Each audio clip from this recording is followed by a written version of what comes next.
Bismillahirrahmanirrahim. Ahlan wa sahlan seluruh peserta yang dirahmati Allah senantiasa, termasuk dari luar Azari. Aduh, semakin banyak insya Allah ya peserta ikut kajian kita kali ini. Masya Allah, Alhamdulillah, insya Allah keberkahan semakin bertambah.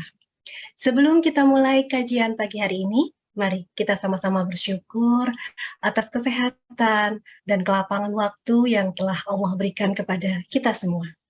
Sehingga kita semua bisa berkumpul dalam kajian online Azari kali ini bersama Bang Ancasyah dengan tema Halal Food Talks.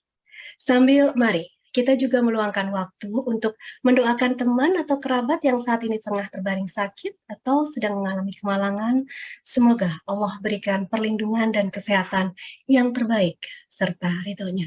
Amin. Amin. Yang Assalamualaikum warahmatullahi wabarakatuh. Alhamdulillahirrabbilalamin. Wassalatu wassalamu ala asrofil anbiya'i wal mursalin sayyidina Muhammadin wa ala alihi wa sahbihi ajmain. Ashhadu an la ilaha illallah wa ashhadu anna Muhammadan abduhu wa rasul. Rabbi sahri sadri wasir amri wahlul 'uqdatam min lisani. Yafqahul qaul amma ba'd. Mohon maaf, suara saya agak bindeng dan mudah-mudahan lancar hingga terakhir. Alhamdulillah wa bihi nasta'in ala umuri dunya wa dina. Rabbi zidni ilman warzuqni fahma waj'alni minas sholihin. Alhamdulillah, segala puji syukur kehadirat Allah atas nikmat iman, kesehatan, dan kelapangan waktu sehingga kita bisa berkumpul kembali ya. Insya Allah pertemuan kita pada pagi hari ini membawa kebaikan yang banyak di akhirat kelak. Salawat serta salam semoga tetap tercurah dan kita limpahkan kepada Nabi Muhammad SAW beserta pengikutnya hingga akhir zaman. Karena sesungguhnya beliaulah sebagai uswatun hasanah yang patut kita jadikan suri tauladan dalam kehidupan ini. Mengucapkan ahlan wa sahlan kepada Bang Anca yang telah hadir dan juga sekali lagi kepada seluruh peserta kajian yang dirahmati Allah. Assalamualaikum Bang Anca. Waalaikumsalam, Mbak. Oke, sebelumnya boleh ya saya ingin mengingatkan juga kepada para peserta bahwa untuk keberlangsungan kajian kita bersama ini, monggo kami persilahkan jika para peserta kajian berkenan berinfak seikhlasnya, info infak akan kami share di kolom chat. Terima kasih. Baik, tanpa berlama-lama mari kita mulai dengan mendengarkan terlebih dulu pembacaan tilawah dari Mbak Nisa dan sari tilawah Mbak Dea membacakan surat Al-Baqarah 168. A'udzu billahi minasy syaithanir rajim. Bismillahirrahmanirrahim. Ya ayyuhan nasu kulu mimma fil ardi halalan thayyiban wa la tattabi'u khutuwatis syaitan innahu lakum aduwwun mubin. Shadaqallahul azim. Wahai manusia, makanlah dari makanan yang halal dan baik yang terdapat di bumi, dan janganlah kamu mengikuti langkah-langkah setan. Sungguh, setan itu musuh yang nyata bagimu. Maha benar Allah dengan segala firman-Nya. Jazakumullah khairan kasiran kepada Mbak Nisa dan juga Mbak Dea yang telah membacakan kalam Allah sebagai pembuka kajian kita. Semoga menjadikan keberkahan bagi yang membaca dan juga kita yang mendengarkan. Amin. Seperti kita ketahui pagi ini kita akan membahas topik Halal Food Talks bersama Bang Anja. Beliau ini adalah halal lifestyle enthusiast, halal food influencer, dan digital content creator yang fokus pada halal lifestyle. Kami persilahkan Bang Anja. Assalamualaikum, Mbak Ika. Waalaikumsalam warahmatullahi Ya, wabarakatuh. ke Komite Al-Azhari apa ya? Sahabat atau di mana? Apa aja nggak apa-apa. Apa aja ya? Kita bapak-bapak dan ibu-ibu yang ada di sini ya. Baik. Sebelumnya mungkin saya perkenalkan diri, nama saya Anca dan izin mungkin agak karena kondisi lagi COVID juga, mungkin kalau ada batuk atau apa, mohon pengertiannya Mbak. Eh, jadi posisi saya di sini mungkin biar kita sama-sama align, saya adalah seorang halal lifestyle enthusiast, bukan ustadz, bukan orang yang paham fikih banget, tapi memang lagi kita sama-sama belajar mengenai fikih dan dalil, karena yang namanya halal itu nggak lepas daripada dalil dan juga pendapat ulama. Jadi kita sama-sama menyamakan persepsi dulu. Jika memang terjadi perbedaan pendapat, karena dalam Islam sendiri ada 4 mazhab yang harus kita mengerti. Untuk saya sendiri, di sini akan sharing sedikit mengenai bagaimana sih kita bersikap sebagai orang Muslim, kemudian sebenarnya apa sih makanan halal itu, konsepnya di dalam Islam, dan kemudian apakah jebakan makanan haram yang sering kita temui sehari-hari. Jadi nanti aku share screen ya. Iya.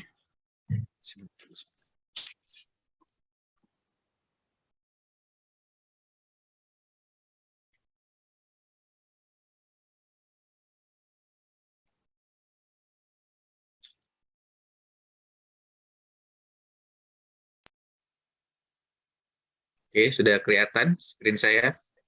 Sudah kelihatan Bang Anja. Ya. Ini di sini sebagian besar pasti ibu-ibu ya yang udah mempunyai anak. Jadi aku juga sebagai seorang tua, kita tuh sebenarnya harus concern mengenai makanan halal, karena selain makanan halal ini adalah suatu kewajiban bagi kita seorang Muslim, tapi di Indonesia sendiri saat ini berkembang berbagai macam jenis makanan, teknologi pangan, sehingga kita sekarang sebagai orang tua harus memahami bahwa kita harus membentengi keluarga kita sendiri dengan makan makanan yang halal. Ini mungkin aku share dulu. Bismillahirrahmanirrahim. Nah, ini adalah aku ada halal lifestyle dari tahun 2018. Ini masih pakai yang data lama. Sekarang alhamdulillah followersnya udah 100.002 ya kalau nggak salah. 102.000, alhamdulillah berarti makin banyak teman-teman dan yang udah makin melek halal ini. Masya Allah, alhamdulillah. Karena kalau beberapa tahun yang lalu masih sedikit yang nanya mengenai restoran ini halal nggak Bang? Kemudian kalau mau makan di sini titik kritis itu apa? Tapi ke sini makin ramai banget dan makin banyak akhirnya di Jakarta ya. Karena kan kita base-nya di Jakarta, kebetulan restoran yang udah sertifikasi halal. Jadi itu memang alhamdulillah makin dipermudah, tapi kita juga harus memahami mengenai konsep makanan halal, karena intinya bagaimana kita seorang muslim ketika berada di negara misalnya minoritas muslim, apa yang bisa kita konsumsi, apa yang nggak bisa kita konsumsi. Kalau mungkin jalan-jalannya masih Singapura, Malaysia masih enak, karena Singapura dan Malaysia mereka malah lebih ketat banget terhadap makanan halal, karena ada regulasi yang menjelaskan hal tersebut. Nah, di sini kita mengenal dulu nih mengenai muslim di Indonesia. Jadi 87% kita adalah muslim. Tapi muslimnya apakah mengerti makanan halal? Sayangnya menurut saya masih belum paham banyak mengenai makanan halal. Kenapa? Karena saya sendiri mengalami di Mbak Ika dan teman-teman yang ada di sini. Dulu kecil hanya dikasih tahu bahwa makanan halal itu, aku tinggal di Bangka, Pulau Bangka. Kita di sana campuran Peranakan dan Cina ya. Makanan halal itu hanya makanan yang nggak pakai babi dan nggak pakai minyak babi. Dan dulu makanan itu kan jarang berbagai macam. Cuma makanan tuh paling-paling ya kalau Sumatera pempek, kemudian tekwan, kerupuk, which is itu ya kalau kita cek bahannya dia halal. Tapi ketika pindah Jakarta, ibaratnya pindah ke ibu kota, kita akan menemukan berbagai macam jenis makanan baru, makanan Jepang, Korea, dan bahkan intinya misalnya kita ada sebagai Muslim, misalnya kita ada dalil nggak boleh kita makan di tempat yang menjual hama. Nah, itu yang harus kita pelajari bersama-sama. Nah, ini data-datanya, saya berdasarkan data tahun 2018. Nah, alhamdulillah sekarang udah makin banyak produk sertifikasi halal. Oh ya, mungkin Bapak Ibu sekarang sertifikasi halal itu nggak di bawah MUI lagi ya. Yang mengeluarkan sertifikasi halal adalah Departemen BPJPH di bawah Departemen Agama, dan halal LPOM MUI adalah sebagai lembaga pemeriksa halalnya bersama dengan 10 lembaga pemeriksa halal lainnya.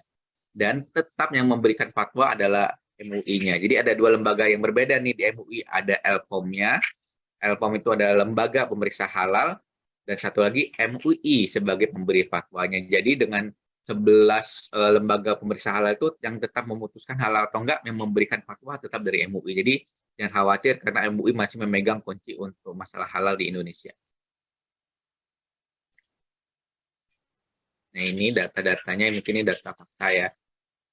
Bahwa sekarang sebenarnya makanan halal ini udah jadi komoditas banget di luar negeri. Aku punya teman orang Jepang, bahkan dia non muslim, dia di Jepang akhirnya produksi makanan halal Jepang, karena dia mau mengambil target marketnya adalah target market Muslim yang ada di Singapura, Indonesia, Malaysia, dan Brunei. Jadi kita melihat sebenarnya makanan halal ini bagi non-Muslim mereka menganggapnya sebagai makanan premium.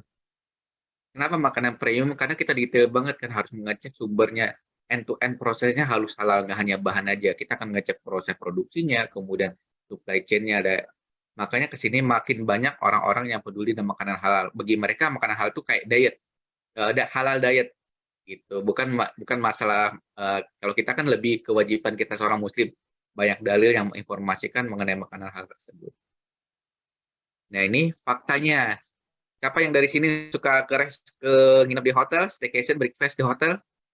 Kita sering ya, kadang-kadang pengen healing bersama keluarga, anak-anak. Tapi coba kita lihat di sini, kita cek fakta di lapangan, apakah pemahaman halal di industri udah sesuai dengan konsep Islam. Kebetulan ini datanya, videonya aku dapatkan dari seorang followers yang dia lagi ada di Surabaya, dan dia bertanya kepada restorannya, apakah restorannya menyediakan makanan halal? Nanti mungkin bisa jawab di chat box ya. Dapat.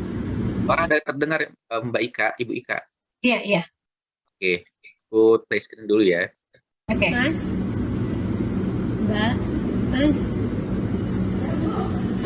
mau tanya pakai angciu nggak? Angciu pakai nggak? Yang menu apa?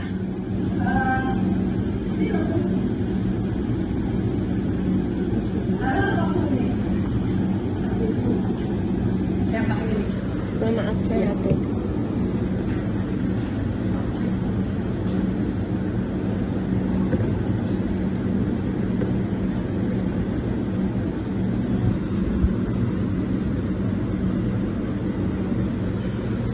Ya makasih ya Mas.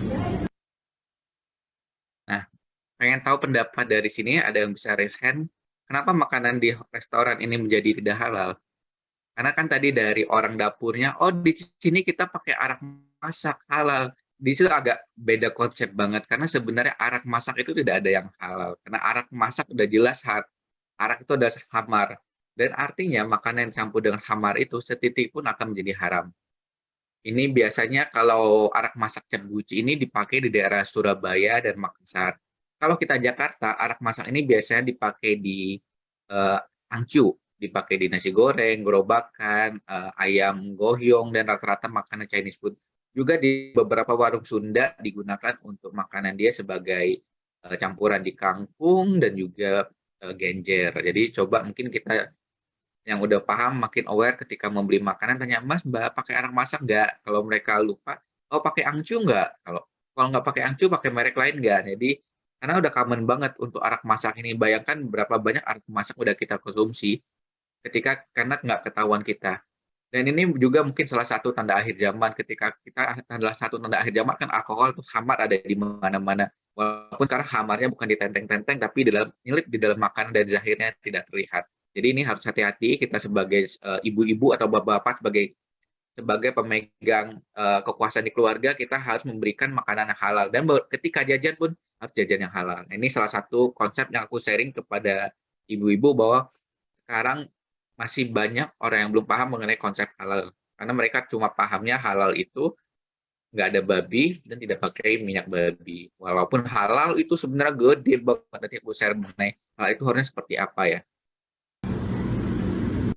Nah, ini kalau data Indonesia tuh masih menduduki peringkat keempat eksportir halal di dunia setelah Malaysia, Singapura, dan Uni Emirat Arab.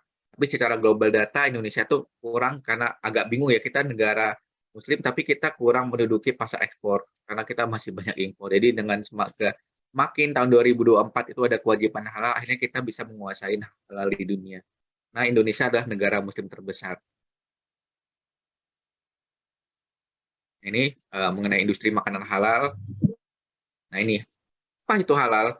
Kalau halal sendiri dalam Islam udah jelas bahwa nanti saya jelaskan setelah screen ini. Tapi halal itu sebenarnya ada end-to-end proses, dari mulai proses produksinya, kemudian pengirimannya, processingnya, pendistribusiannya di restoran, sampai lihat di restoran customer. Saat ini kita hanya melihat ada di posisi restoran consumer ini aja. Padahal sebenarnya ketika kita satu brand produk untuk sertifikasi halal, berarti ketika sertifikasi halal dia akan mengecek nih untuk lembaga pemeriksa halalnya, apakah dia produksinya berasal dari pabrik yang sama dengan babi. Kalau berasal dari pabrik sama babi, arti produknya nggak bisa halal. Ini mirip dengan kasus dulu di Samyang. Samyang Korea itu dia awalnya masuk ke Indonesia tidak bisa sertifikasi halal karena mereka masih berada di fasilitas produksi yang sama dengan babi.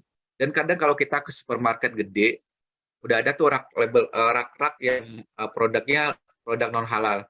Misalnya kayak apa ya, kayak susu. Misalnya kita lagi Jepang nih, di Jepang misalnya kita ke apa ya namanya 7-Eleven ya. 7 Jepang itu mereka bahkan kopi susu atau latte-nya pun bisa jadi haram. Kenapa? Karena mereka menggunakan creamer. Nah, creamer itu di dalamnya ada emulsifier yang berasal dari babi. Yang selama ini kita kira, oh aku mau ke 7 nih, misalnya lagi jalan-jalan ke negeri, aku pengen makan minum latte cuma kopi susu aja. Ternyata kopi susu haram. Nah, yang ini pengen aku sharing kalau bisa follow Instagram aku sering banget sharing mengenai titik kritis. Titik kritis itu adalah suatu proses produksi yang membuat awalnya makanan halal menjadi haram. Sama juga dengan ketika distribusi barang. Distribusi barang itu nggak boleh namanya barang haram atau daging babi itu bercampur dengan sapi, karena bisa terjadi cross contamination.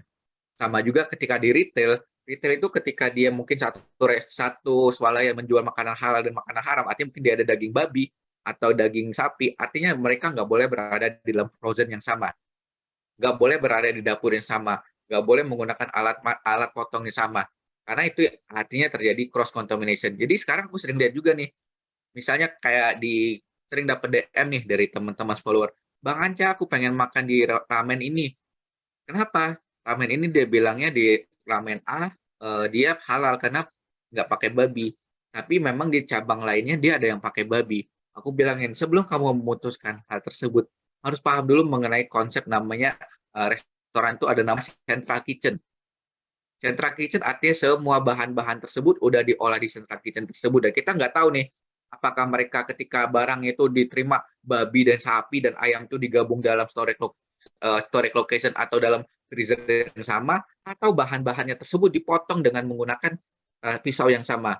Nah, itu harus kita perhatikan sebagai muslim, jangan sampai mengajak keluarga kita ke restoran yang dia sebenarnya cabang lain ada babi, kecuali restorannya itu memang udah sertifikasi halal. Karena ada kasus, ada satu resto yang sama tapi beda nama, namanya aku sebut brand, misal Manse Hore Korean Grill dan Manse Hore.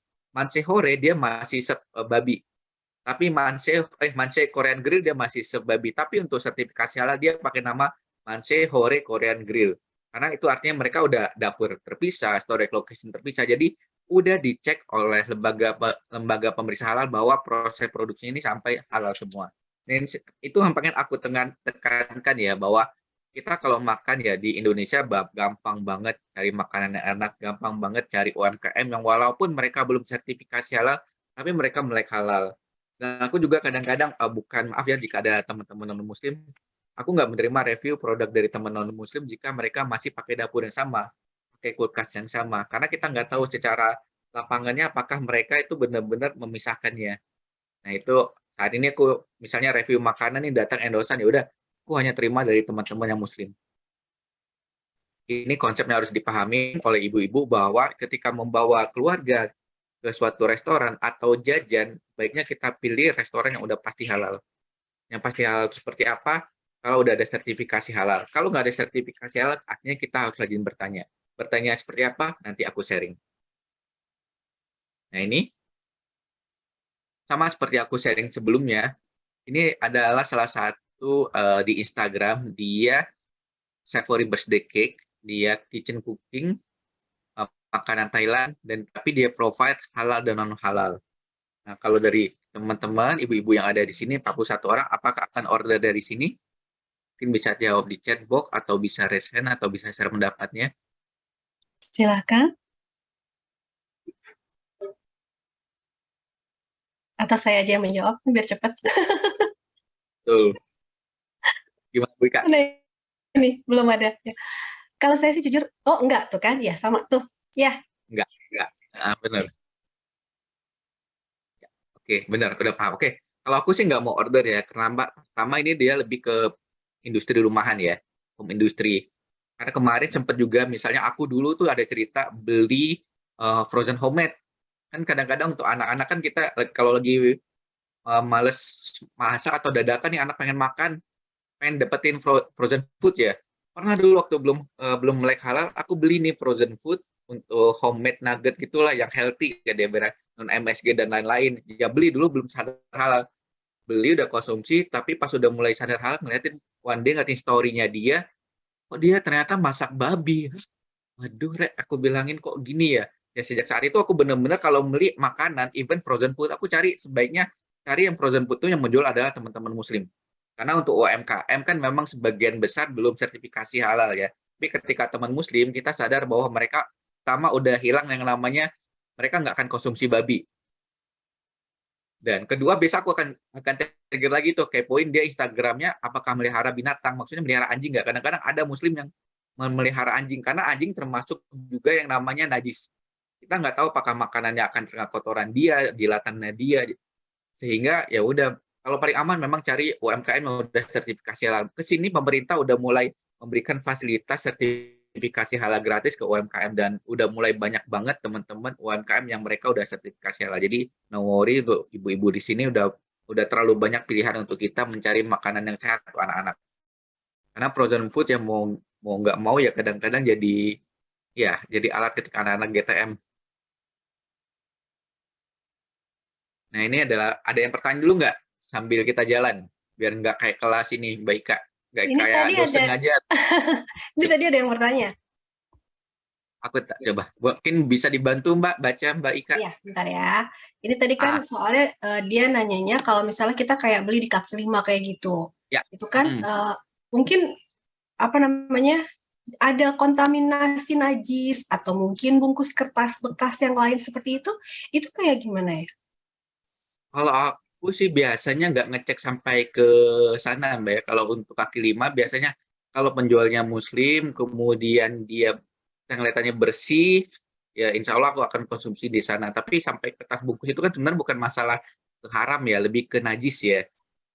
Haram itu artinya dia cross contamination, dia pakai babi, kemudian pakai anak masak di masakannya. Karena itu lebih ke najis, dan sebaiknya kalau memang untuk mencari kaki lima, cari kaki lima yang udah bersih. Kita ketahuan kan dari cara dia display makanan, kemudian dia cara membungkus, kadang-kadang cara dia menerima uang pun kita bisa milih nih. Kan kadang-kadang kalau kaki lima dia pas lagi bikin-bikin makanan tapi tangannya megang uang tuh udah termasuk, aduh jorok ya, berarti bukan masuk ke dalamnya, tapi lebih ke jorok. Kita untuk lebih amannya untuk kita sebagai pembeli ya udah cari yang benar-benar yang bersih. Karena nggak semua orang perutnya tahan makan kaki lima yang agak jorok gitu. Jadi kalau untuk kaki lima, sebaiknya nanti kita akan saya sharing mengenai apa aja sih yang harus kita tanyakan ke kaki lima.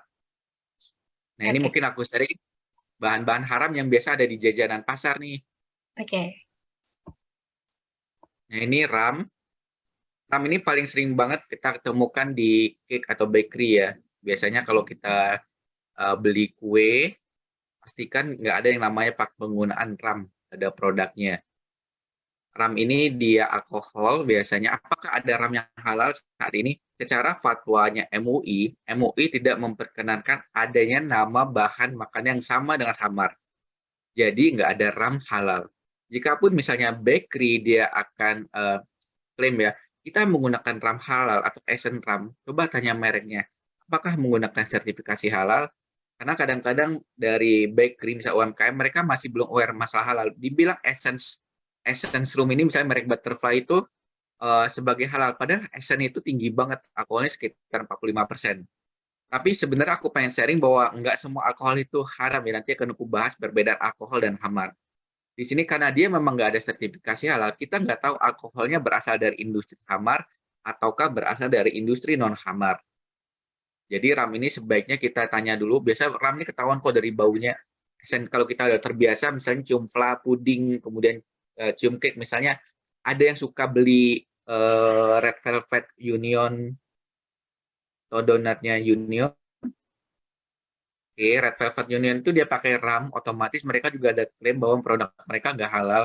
Selain itu untuk Union juga mereka kan restorannya menjual babi, jadi fasilitas produksinya udah pasti nyampur. Gitu. Kalau coba cek highlight aku, Union udah bilang produk kita mengandung alkohol, Kak, mengandung makanya banyak teman-teman yang masih konsumsi Red Velvetnya Union, salah satu yang brand yang open ya. Mereka ini baik banget.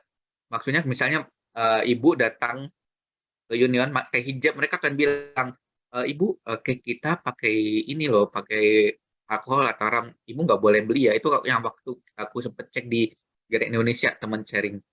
Nah, sebaiknya sekarang cari bakery yang udah sertifikasi halal, udah banyak banget, ada TLJ, kemudian ada Harvest, ada Holland Bakery, dan teman-teman UMKM yang kadang walaupun mereka belum sertifikasi halal, tapi mereka menjaga banget kehalalan produknya. Ibaratnya kita sama-sama membeli dari teman muslim, nanti membantu sesama muslim. Terus sih. Ada pertanyaan dulu nggak mengenai RAM ini? Iya, Karena ini tadi lanjutan dari pertanyaan yang tadi, ini maaf, ini Bu Lutfi atau Pak Lutfi, mohon maaf kalau salah. Kemasan itu kan jadi salah satu syarat penilaian sertifikasi halal ya, Bang? kemasan belum masuk. Jadi kalau kemasan itu baru lagi dipertimbangkan untuk jadi apa ya, salah satu sertifikasi halal. Karena kan ada kasus misalnya kayak yang soju-sojuan, tapi mereknya bukan soju, tapi dia sertifikasi halal kan. Walaupun secara kemasannya dia menyerupai soju banget. Nah ini dari LPOM dan lembaga pemberi fatwa ini lagi digodok. Kemasan ke depan pun akan dipertimbangkan. Jadi tidak boleh ada kemasan yang menyerupai khamar. Oh, I see. Tapi saat ini belum, tapi sedang digodok. Karena banyak kasus akhirnya menyerupai botol minuman soju, botolnya ram. Orang udah terbiasa ketika megang misal botol soju yang hijau, orang kan mikir, oh ini soju. Jadi itu akhirnya kita kemarin tanyakan ke LPOM UI, ini gimana soal kemasan? Karena bisa jadi anak-anak muda kan sekarang suka minum soju-sojuan ya. Kayak botol soju, walaupun isinya sebenarnya sparkling water atau air soda dikasih rasa. Kemudian minum pakai gelas loki. Jadi kesannya kita tuh tasyabuh atau menyerupai orang kafir. Nah, itu ke depan tidak akan ada lagi, tapi ini masih digodok oleh lembaga MUI. Karena ini akan jadi salah satu fatwa, mungkin ke depannya masalah kemasan juga akan jadi pengecekan ketika mau proses sertifikasi halal. Kalau bahan baku kemasannya gimana? Bahan baku kemasan saat ini udah mulai juga dicek, karena kita ketahui kayak misal piring keramik itu ada yang berasal dari bon Cina. Bon Cina itu artinya berasal dari tulang babi. Jadi ketika restoran dia pakai piring pakai bon Cina, akan ditanyakan apakah mereka berasal dari tulang babi atau enggak. Jadi mungkin ada keramik, pernah menemuin nggak keramik lantai yang dia pakai label halal? Kenapa keramik lantai pun bahkan pakai label halal? Karena keramik itu bisa menggunakan tulang babi, dan kebetulan yang ownernya mereka pas sertifikasi info bahwa kemungkinan keramik ini akan dipakai di masjid. Jadi kami mau menjamin bahwa keramik kami ini lepas daripada tulang babi. Dan untuk bahan gunaan ini juga akan jadi kewajiban sertifikasi halal. Jadi mungkin suatu saat nanti kita tahun 2000 berapa, 26, 27 akan banyak melihat misalnya ada kulkas halal, kemudian akan melihat keramik halal yang bukan makanan aja, karena halal ini nggak hanya makanan aja. Saat ini kan halal itu lebih identik dengan makanan, padahal sebenarnya halal ini mulai dari muamalah, syariah, dari barang gunaan juga. Jadi kalau udah melihat kulkas, Bang, kok kulkas ada kulkas halal sih? Itu harus kita cek lagi. Saat ini kemarin untuk masalah barang gunaan itu hanya berupa pengajuan dari brand aja. Ternyata pas dicek untuk masalah kulkas itu juga bisa menggunakan filter berasal dari karbon dari babi. Nah itu yang saat ini masih lagi di rencananya tahun aku lupa 2027 akan mulai ada juga kewajiban sertifikasi halal ke barang gunaan. Oke, Bang Aja, ada Bu Vini yang menanyakan kalau brand besar mereka tuh belum ada sertifikasi halalnya, tapi kalau ditanya kan jawabannya katanya halal gitu ya. Saya nggak mau sebutin nama nih. Ya. Sebenarnya kalau brand besar itu tahun 2024 ini mereka wajib sertifikasi halal. Kemudian apakah kalau mereka klaim halal atau enggak itu kembalikan kepada kita masing-masing. Kalau aku, karena kenapa? Udah banyak pilihan. Misalnya ada bakery nih ya, bakery yang udah brandnya gede, cabang di mana-mana, sampai sekarang mereka belum sertifikasi halal, dan mereka klaim bahwa bahan yang mereka gunakan udah halal semua. Kalau aku ya udah, aku anggap itu sebagai syubhat. Kenapa? Karena aku nggak tahu mereka proses produksi seperti apa, bahan-bahan yang digunakan apa, apakah mereka menggunakan vanila yang berasal dari vanila yang direndam dengan hamar, karena vanila aslinya itu direndam dengan hamar. Nah, karena udah terlalu banyak brand sertifikasi halal, ya udah aku akan pilih brand lain. Intinya aku nggak akan mati kalau nggak konsumsi brand tersebut. Jadi gimana caranya menekan nafsu supaya nggak pengen beli itu, ya udah beli dari merek lain aja yang udah sertifikasi halal atau dari teman-teman kita yang muslim. Oke, Karena setuju. masalah halal haram ini ngeri sih, ibaratnya salah satu penyebab doa nggak diijabah itu karena kita lalai mengkonsumsi makanan haram.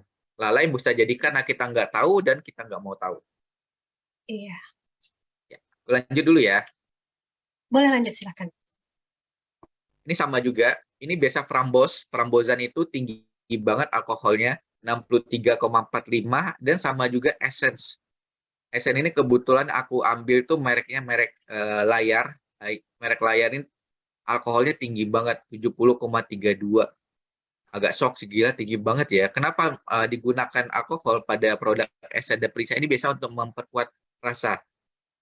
Dan kebetulan karena nggak ada sertifikasi halal, kita nggak tahu alkoholnya ini berasal dari industri hamar atau berasal dari industri non hamar. Jadi kadang aku kalau beli es pinggir jalan sekarang udah nggak mulai beli lagi karena khawatir takutnya mereka pakai esen frambos yang masih haram atau pakai esen buah-buahan yang masih haram. Ini harganya murah banget sih, sekitar 17.000. Kan suka lihat ya di pinggir jalan nih, misalnya dia ada kayak es rasa lemon, rasa apa, jadi mikir mereka pakai rasa apa ya. Ya udah, aku daripada aku khawatir, ketika ada khawatir kan masuk ke subhat, aku nggak beli, udah itu aja. Jadi itu mungkin yang selain masalah, ya pasti kita mikirin masalah kesehatan ya. Ini berarti bahan kimia dan lain-lain, karena sebagai orang tua kita pengen memberikan makanan yang sehat kepada anak-anak. Jadi dan sekarang juga masuk makanan yang halal untuk anak-anak. Sama kasusnya ke anakku, dari kecil udah dibiasain anakku untuk cari makanan yang disertifikasi halal. Misalnya di sekolah dia bilang, ayah, aku kemarin dapat oleh-oleh dari temen coklat dari London. Kau makan nggak? Enggak, ya karena dia nggak ada label halal, udah bagus. Sama teman-teman lain, teman-teman pada makan. Atau misalnya, ayah aku dikasih ini, ya udah, kamu nggak terima nggak? Enggak. Nah, jadi ketika kita sama anak dari kecil udah dikasih masalah halal, mereka akan mulai ada benteng sendiri. Yang paling gampang sih masalah halal itu ada sertifikasi halal atau enggak. Apalagi kalau oleh-oleh luar negeri kan bisa kayak Singapura itu ada yang namanya label halal jakimnya, atau Singapura MUIS ya, Malaysia ada jakim, dan luar negeri ada juga banyak lembaga sertifikasi halal luar negeri. Sebaiknya ya udah, kita kalau anak udah paham masalah halal, ketika mereka dapat makanan dari teman-temannya, mereka pun akan meriksa apakah makanan ini halal atau enggak. Aku udah mulai dari TK ngasih tahu ke anak sampai sekarang udah kelas 6 SD. Jadi udah mulai paham makanan mana yang dia bisa konsumsi sama enggak. Jadi kalau seandainya dia pengen, dia akan lapor aja, aku pengen donat ini tapi enggak, udah kita cari aja donat merek lain yang udah sertifikasi halal. Jangan takut dianggap aneh, at least kita udah melindungi untuk anak kita. Fitri Ini vanilla. mau menanyakan sesuatu, boleh? Boleh, Bang? boleh. Boleh ya. Assalamualaikum Bang Oke, Anca. silakan Bu Fitri. Hai, Bu Fitri. Iya, mau tanya. Tadi Bang Anca sebut alkohol yang ada dua alkohol yang diproduksi oleh perusahaan yang memang ini alkohol, dan satu lagi yang bukan. Itu seperti apa ya maksudnya, Itu Bang? secara teknologi pangan sih sebenarnya kalau alkohol dari industri hambar tuh pasti misalnya kayak wine dan lain-lain. Tapi biasa industri yang non hambar itu biasa diperuntukkan untuk obat batuk. Kemudian kalau kita biasa dari tetes tebu ya, dan memang bukan untuk bersifat memabukkan. Karena yang diharamkan dalam Al-Quran kan sebenarnya hamar. Bukan, ya. Alkohol sendiri ini dia udah ada nih. Di dalam ape ada alkohol, di dalam durian ada alkohol, apalagi yang alkoholnya lumayan. Nanas juga ada alkoholnya. Tapi misalnya tape itu ada fatwa halalnya karena alkoholnya berasal dari fermentasi. Kecuali kita memisahkan airnya. Jadi kalau dari Ustadz misalnya kayak kita beli tape ketan hijau dari Kuningan ya, itu kan airnya lumayan banyak ya. Sebaiknya kita ambil makan padatannya aja. Airnya diperes sebaiknya seperti itu. Karena temanku ada pernah nih Bu Fitri, dia nggak tahu masalah halal haram ini. Dia belilah yang namanya tape hijau ya, ketan hijau dari Kuningan itu, dipisahin airnya sama dia.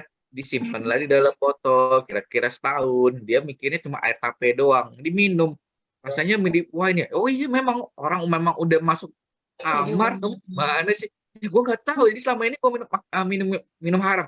Ya iya. Nah itu kadang-kadang karena nggak tahu, orang berasumsi cuma air tape, cuma air ini. Padahal ketika udah dipisahkan dari padatannya dan dengan sengaja untuk jadi minuman, itu udah masuk ke kategori khamar. Kalau dimasukin ke lab juga udah masuk khamar. Sama kayak misalnya apalagi yang gitu ya kasusnya. Rata-rata tape ya, nanas. Oh ini nabes, air nabes itu yang rendaman kurma itu dia sekitar hanya berapa? Aku lupa berapa sih? 3 kali 24 jam atau berapa ya? Boleh 12 jam ya Bang, karena lewat Ya dari nggak itu boleh lebih dari sehari pokoknya. Kalau lebih dari sehari dia udah berubah menjadi khamar. Makanya itu benar-benar kita harus perhatikan. Makanya aku kalau beli susu kurma memastikan mereka pakai air nabis atau enggak. Mereka benar-benar atau itu udah beda ceritanya. Jadi jika mereka pakai air nabisnya udah aduh ini kayaknya salah proses produksi deh. Mereka nggak paham bahwa air nabis itu, air rendaman kurma itu bisa jadi khamar kalau lebih pada 12 jam atau 24 jam. Begitu Ibu Fitri. Jadi rata-rata misalnya suatu saat nih kita menemukan ada obat batuk ya. Obat batuk udah sertifikasi halal, kok ada alkoholnya ya. Nah, alkoholnya itu berarti udah dicek oleh MUI bahwa alkoholnya itu bukan berasal dari industri khamar. Nah, sama juga ada fatwa kalau untuk minuman, makanan, batas alkohol yang non khamar itu tidak ada batasannya selama tidak membahayakan bagi tubuh. Kalau dalam minuman, batas maksimal alkohol walaupun itu bukan dari batas alkohol yang bukan dari fermentasi, bukan dari khamar, ada 0,5%. Itu mungkin di sini ada ibu-ibu yang suka minum kombucha nggak? Kombucha.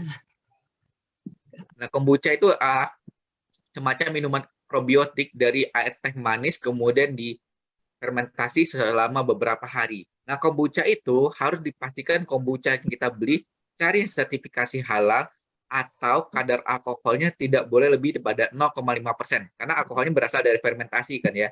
Kalau udah lebih daripada 0,5%, artinya bapak atau dan ibu membeli kombucha yang udah jadi haram. Bagaimana mengetahuinya? Itu berdasarkan hasil lab, tes lab. Kalau nggak salah dari tes lab itu ada misal fermentasi kombucha 1 hari, itu udah masuk misalnya mungkin masih 0,3. Karena aku lihat nih sekarang di TikTok dan Instagram banyak yang orang bahkan membuat Scooby ya mereka bilang ya. Scooby itu adalah hasil fermentasi dari kombucha itu selama 1 tahun. Dan banyak muslim yang beli. Karena mereka bilang, oh ini fermentasi. Padahal itu udah masuk ke kategori khamar. Artinya mereka pengennya hidup sehat, tapi akhirnya malah meminum sesuatu yang haram. Itu kan jelas kalau kita mengkonsumsi khamar itu sholat nggak diterima 40 hari. Bayangkan ibaratnya amal ibadah kita nggak terima 40 hari karena nggak tahu. Nah itu mungkin yang bisa aku sharing sih berdasarkan pengalaman ya. Baik Kak. Oke. Oke lanjut dulu ya. Aku lanjut dulu setelah itu boleh lagi. Ini mau lanjut dulu atau mau lanjut dulu ya? Oke. Ya, nah ini silakan. semua penjual makanan sadar bahwa halal bukan hanya no pork no lard. Karena kan sekarang kalau kita mampir ke mana ya, mana-mana lah pasti rata-rata bilang no pork no lard, no pork no lard. Padahal sebenarnya masalah halal itu bukan hanya masalah nggak ada pakai babi dan nggak pakai minyak babi seperti aku diinfokan di slide sebelumnya itu bahwa prosesnya dari awal sampai ke akhir. Kalau di Indonesia mazhab Syafi'i itu namanya wajib telusur. Misalnya dari ibu-ibu nih suatu saat pengen ada usahanya ya. Usahanya bakery misalnya bikin dessert box ya. Itu misalnya pakai bahan impor dari luar negeri. Ibu harus bisa provide informasi bahwa creamer ya. Creamer digunakan ini adalah sertifikasi halal dari luar negeri dan sertifikasi halal itu harus diakui oleh MUI. Kenapa? Karena itu artinya betapa negara sekarang pengen melindungi banget umat muslim supaya mengkonsumsi makanan halal. Jadi jangan mikirin dari lembaga pemeriksa halal atau negara pengen dapat uangnya, tapi mereka lebih pengen melindungi muslim supaya gimana caranya kita nggak kalah sama Malaysia. Malaysia dan Singapura mereka itu kalau kita muslim berhijab makan di tempat mereka yang menjual babi akan ditolak. Karena kalau ketahuan mereka akan kena denda atau kena penalti dari negara. Nah Indonesia belum. Di Indonesia masih kadang-kadang kayak misal makan di sushi Jepang nih. Sushi Jepang itu jelas kalau dia ada beberapa tempat yang masih pakai mirin. Mirin itu termasuk khamar. Tapi kalau kita masuk nih berhijab, nggak nanya, dibiarin sama mereka. Tapi kalau kita tanya, baru dikasih tahu, oh ini pakai mirin. Oke, kalau pakai mirin artinya itu menjadi haram. Itu kita lanjut dulu ya. Artinya masih banyak yang belum paham sih.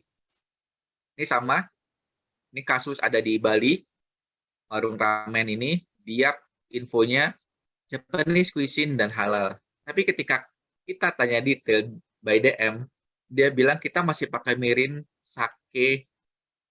Bayang dong, mereka udah bilang halal, tapi mereka masih pakai mirin dan sake. Both of them, keduanya mirin dan sake ini termasuk hamar. Otomatis makanan yang dikasih hamar sedikit pun menjadi haram. Setetes pun. Tapi mereka karena nggak tahu, mereka bilang bahwa oh warung kita halal. Kenapa? Karena mereka berpikir, kok hanya pakai ikan, hanya pakai nasi, dan seafood. Nah ini. Sering banget kan no box, no light seperti ini. Jadi sih, bukan sedih ya, karena memang banyak yang nggak tahu mengenai masalah ini. Nah ini undang-undang tentang kewajiban halal, udah ada Undang-Undang Nomor 33 Tahun 2014 tentang jaminan produk halal. Bahwa per Oktober 2019, semua restoran akan wajib halal. Dan 2024 adalah masa berakhir sosialisasinya. Sehingga mungkin tahun 2024 jika restoran tersebut atau produk nggak ada sertifikasi halal, mereka bisa mendapatkan cap non-halal. Nah, itu masih digodok sih apakah benar-benar akan dapat stiker cap non-halal atau gimana, pemerintah masih belum memutuskan mau bagaimana implementasinya. Tapi 2024 semua wajib untuk sertifikasi halal untuk produk makanan dan F&B. Jadi kalau lihat sekarang, mulai banyak nih resto gede yang udah sertifikasi halal, karena mereka takut nggak kekejar di tahun 2024. 2024 artinya tinggal 2 tahun lagi. Sebentar. Tapi berarti emang lama ya pengurusan sertifikat itu? Sebenarnya enggak. Sebenarnya masalah sertifikasi halal ini bukan lama atau enggak, tergantung skala industrinya. Kemarin aku sempat ketika jadi di salah satu resto Jepang, UMKM, di sekitar 1 bulan udah dapat sertifikasi halal. Tapi untuk sertifikasi halal ini artinya kita harus memusatkan energi kita, karena kalau kita nggak ada pendampingan, pasti kita bingung. Karena dia udah bikin skripsi Mbak Ika, jadi kita harus nyiapin nih basic bahannya. Misal kita bikin kue ini bahan tepung terigu, mereknya apa, kemudian gula pasir mereknya apa, apakah gula pasirnya ada sertifikasi halal, kemudian kita harus juga menyiapkan sistem jaminan halal, artinya kita kayak prosedur gitulah. Misalnya sistem jaminan halal itu menjamin bahwa di dapur tidak boleh ada binatang. Ketika di restoran tidak ada boleh binatang masuk. Binatang itu artinya binatang apapun nggak boleh masuk. Kucing, anjing, karena untuk menghindari najis. Kalau yang brand gede, dulu aku pas Kintan Buffet itu mereka sertifikasi halal sekitaran 9 bulan. Kenapa lama? Karena mereka mencari bahan pengganti. Yang agak lama tuh biasa mencari bahan pengganti yang dari yang haram jadi halal. Ada juga restoran yang 6 bulan. Masalah lama atau enggak itu tergantung niat atau enggaknya. Karena kan kadang-kadang suka gini Bu Ika, ada restoran, kita udah proses sertifikasi halal, tapi ternyata karena COVID kita terganggu. Padahal pas COVID kemarin tuh lebih cepat prosesnya karena banyak lewat online. Oh. Nah, jadi gampang kadang-kadang restoran kita lagi sertifikasi halal, kok setahun nggak ada, kok 2 tahun nggak ada. Beda antara yang benar-benar cuma mendaftar dan yang proses. Oke. Kalau daftar aja artinya kita mendaftarkan nama, tapi kita nggak proses lanjut, proses audit namanya, audit halal. Kan, karena ada beberapa, penting gue udah daftar aja ya. Nanti kalau ditanya gue udah daftar kok, tapi kita belum lanjut ke proses audit. Jadi kalau ditanya lama atau enggak, kemarin paling lama untuk yang lama tuh Sinfutang. Sinfutang 2 tahun. Kenapa tahu nggak Mbak? Kenapa? Sinfutang itu dia semua bahannya dari Taiwan. Jadi diceknya ke sana. Taiwan itu jadi pabrik sana tuh harus sertifikasi halal dulu semua pabrik yang di Taiwannya. Dan kemarin apalagi lagi pandemi kan kita nggak gampang untuk keluar negeri kan ya. Nah itu jadi salah satu penyebab untuk Sinfutang lama tuh karena dia semua bahannya dari Taiwan, artinya dia harus membawa tim audit itu ke sana dan menjamin bahwa di sana pabriknya itu udah sertifikasi halal. Oke, semakin banyak menu semakin lama gitu juga ya? Semakin banyak menu kalau menunya menggunakan bahan yang sama sih enggak ya. Oh, oke. Iya, karena bahannya sebenarnya kan sama kan, cuma beda proses doang, beda gramasi, beda ini. Biasanya Iya, Kak. kalau yang Bang bahan Lutfi impor sih agak lama sih ya. 5 bulan nih. Tapi untuk detailnya aku nggak terlalu tahu detail karena aku bukan yang berkecimpung di halal, tapi lebih banyak bertanya dan mendengarkan cerita dari pelaku industri. Oke, Mungkin siap. lanjut dulu Monggo ya. dilanjut. Ya. Nah itu, ini apa itu makanan halal? Nah udah jelas di makanan halal itu udah banyak di dari Al-Quran kita wajib memakan makanan halal nih. Dapat dimakan, diizinkan. Karena halal itu artinya permits ya, diizinkan oleh Islam. Al-Quran hadis jelas kita nggak boleh makan daging babi, walaupun dalam keadaan darurat kita diperbolehkan. Tapi keadaan darurat ini benar-benar nggak ada pilihan makanan lain. Bangkai, kecuali bangkai yang ada di laut. Jadi pernah ada yang nanya, Bang, ikan hiu gimana? Hiu kan berada di laut, berarti dia masuk ke kategori yang diperkenankan. Darah, nah darah ini sering ada daerah Jawa Tengah, Surabaya itu dibelek lehernya, ditampung, dikukus, kemudian mirip sama hati. Nah, hati-hati untuk teman-teman yang suka makan daerah Jogja, Semarang, ini darah juga bisa jadi salah satu konsumsi mereka. Daerah kemarin mana ya? Muara Karang juga sempat namanya kari ayam. Jadi kalau kita melihat kebetulan penjualnya berhijab, kari ayam Medan. Tapi dia menjual darah ayam, marus, darah ayam beku itu kemudian dicemplungkan ke dalam kuah karinya. Kalau pengen dimakan. Jadi kebayang kalau kita nggak paham, aku pas ngeliatin video ini jijik banget ya ngebayangin betapa banyak muslim yang makan kari ayam, tapi ternyata kari ayam itu dicemplung dengan darah ini. Nah itu kita harus hati-hati banget kalau membeli makanan. Mungkin di Muara Karang kan banyak kan daerah-daerah apa ya, daerah non-muslim ya. Harus hati-hati memilih makanan di daerah non-muslim. Karena kita nggak tahu apakah mereka, kadang-kadang mereka kan pelayannya memang berhijab ya. Karena kadang-kadang kita lihat di daerah, misal daerah sini, pelayannya berhijab tapi menjual nasi uduk babi. Padahal kalau mereka paham dalil, yang nama menjual makanan haram itu udah termasuk dosa juga. Yang melayani, yang menjual, yang mendistribusikan itu udah mendapatkan dosanya. Nah itu kadang-kadang kenapa muslim harus kaya? Supaya bisa mempekerjakan teman-teman muslim yang lain. Supaya jangan sampai mereka karena nggak tahu, mereka malah menjual babi, menjual darah ayam. Karena mereka nggak tahu ada hukum, ada dalil yang membahas mengenai dosa kita sebagai penjual, sebagai pelayan, pendistribusi, dan konsumsi makanan haram tersebut. Nah ini hewan yang disembelih selain atas nama Allah, hamar, hewan buas bertaring, hewan bercakar untuk berburu. Nah sama juga mungkin aku tanya keledai ya, keledai mungkin daerah NTT atau apa ada keledai. Nah keledai jinak peliharaan itu boleh dimakan nggak, halal atau haram? Keledai. Keledai, ada keledai itu kuda kecil. Iya sih. Tapi nggak pernah kepikir untuk makan keledai. Nah, karena di kita nggak ada. Tapi keledai ini dalam dalil termasuk salah satu jika jinak dia haram untuk dikonsumsi. Tapi dia kalau keledai liar itu halal untuk dikonsumsi. Sama halnya satu lagi makanan yang kadang-kadang di sini nggak bahkan kita temukan kadrun. Kadrun tahu Mbak? Nggak tahu Kadrun. Kadal gurun. Kita kan sering kadang-kadang kalau yang ini kadrun, dasar lu kadrun, dasar lu kadrun. Nah, kadal gurun itu ada. Kadal itu satu-satunya binatang sejenis reptil yang halal untuk dikonsumsi. Oh. Ada dalilnya juga. Biasanya itu dikonsumsi daerah Timur Tengah sana lah. Jadi kalau ada yang bilang kadrun jangan ini. Kadrun itu adalah binatang halal untuk dikonsumsi. Kadrun, Okay. kadal gurun. Sama satu lagi yang masih kadang orang nggak paham itu, ada kan binatang yang tidak boleh dibunuh di dalam Islam. Misalnya kayak semut. Misalnya kemudian kayak lebah. Kemudian ada burung hut-hut. Burung apa satu lagi ya. Intinya mereka tuh binatang yang tidak boleh dibunuh itu artinya haram dikonsumsi. Di daerah Jawa ada yang namanya botok lebah. Orang nggak tahu bahwa botok lebah itu termasuk binatang haram untuk kita konsumsi.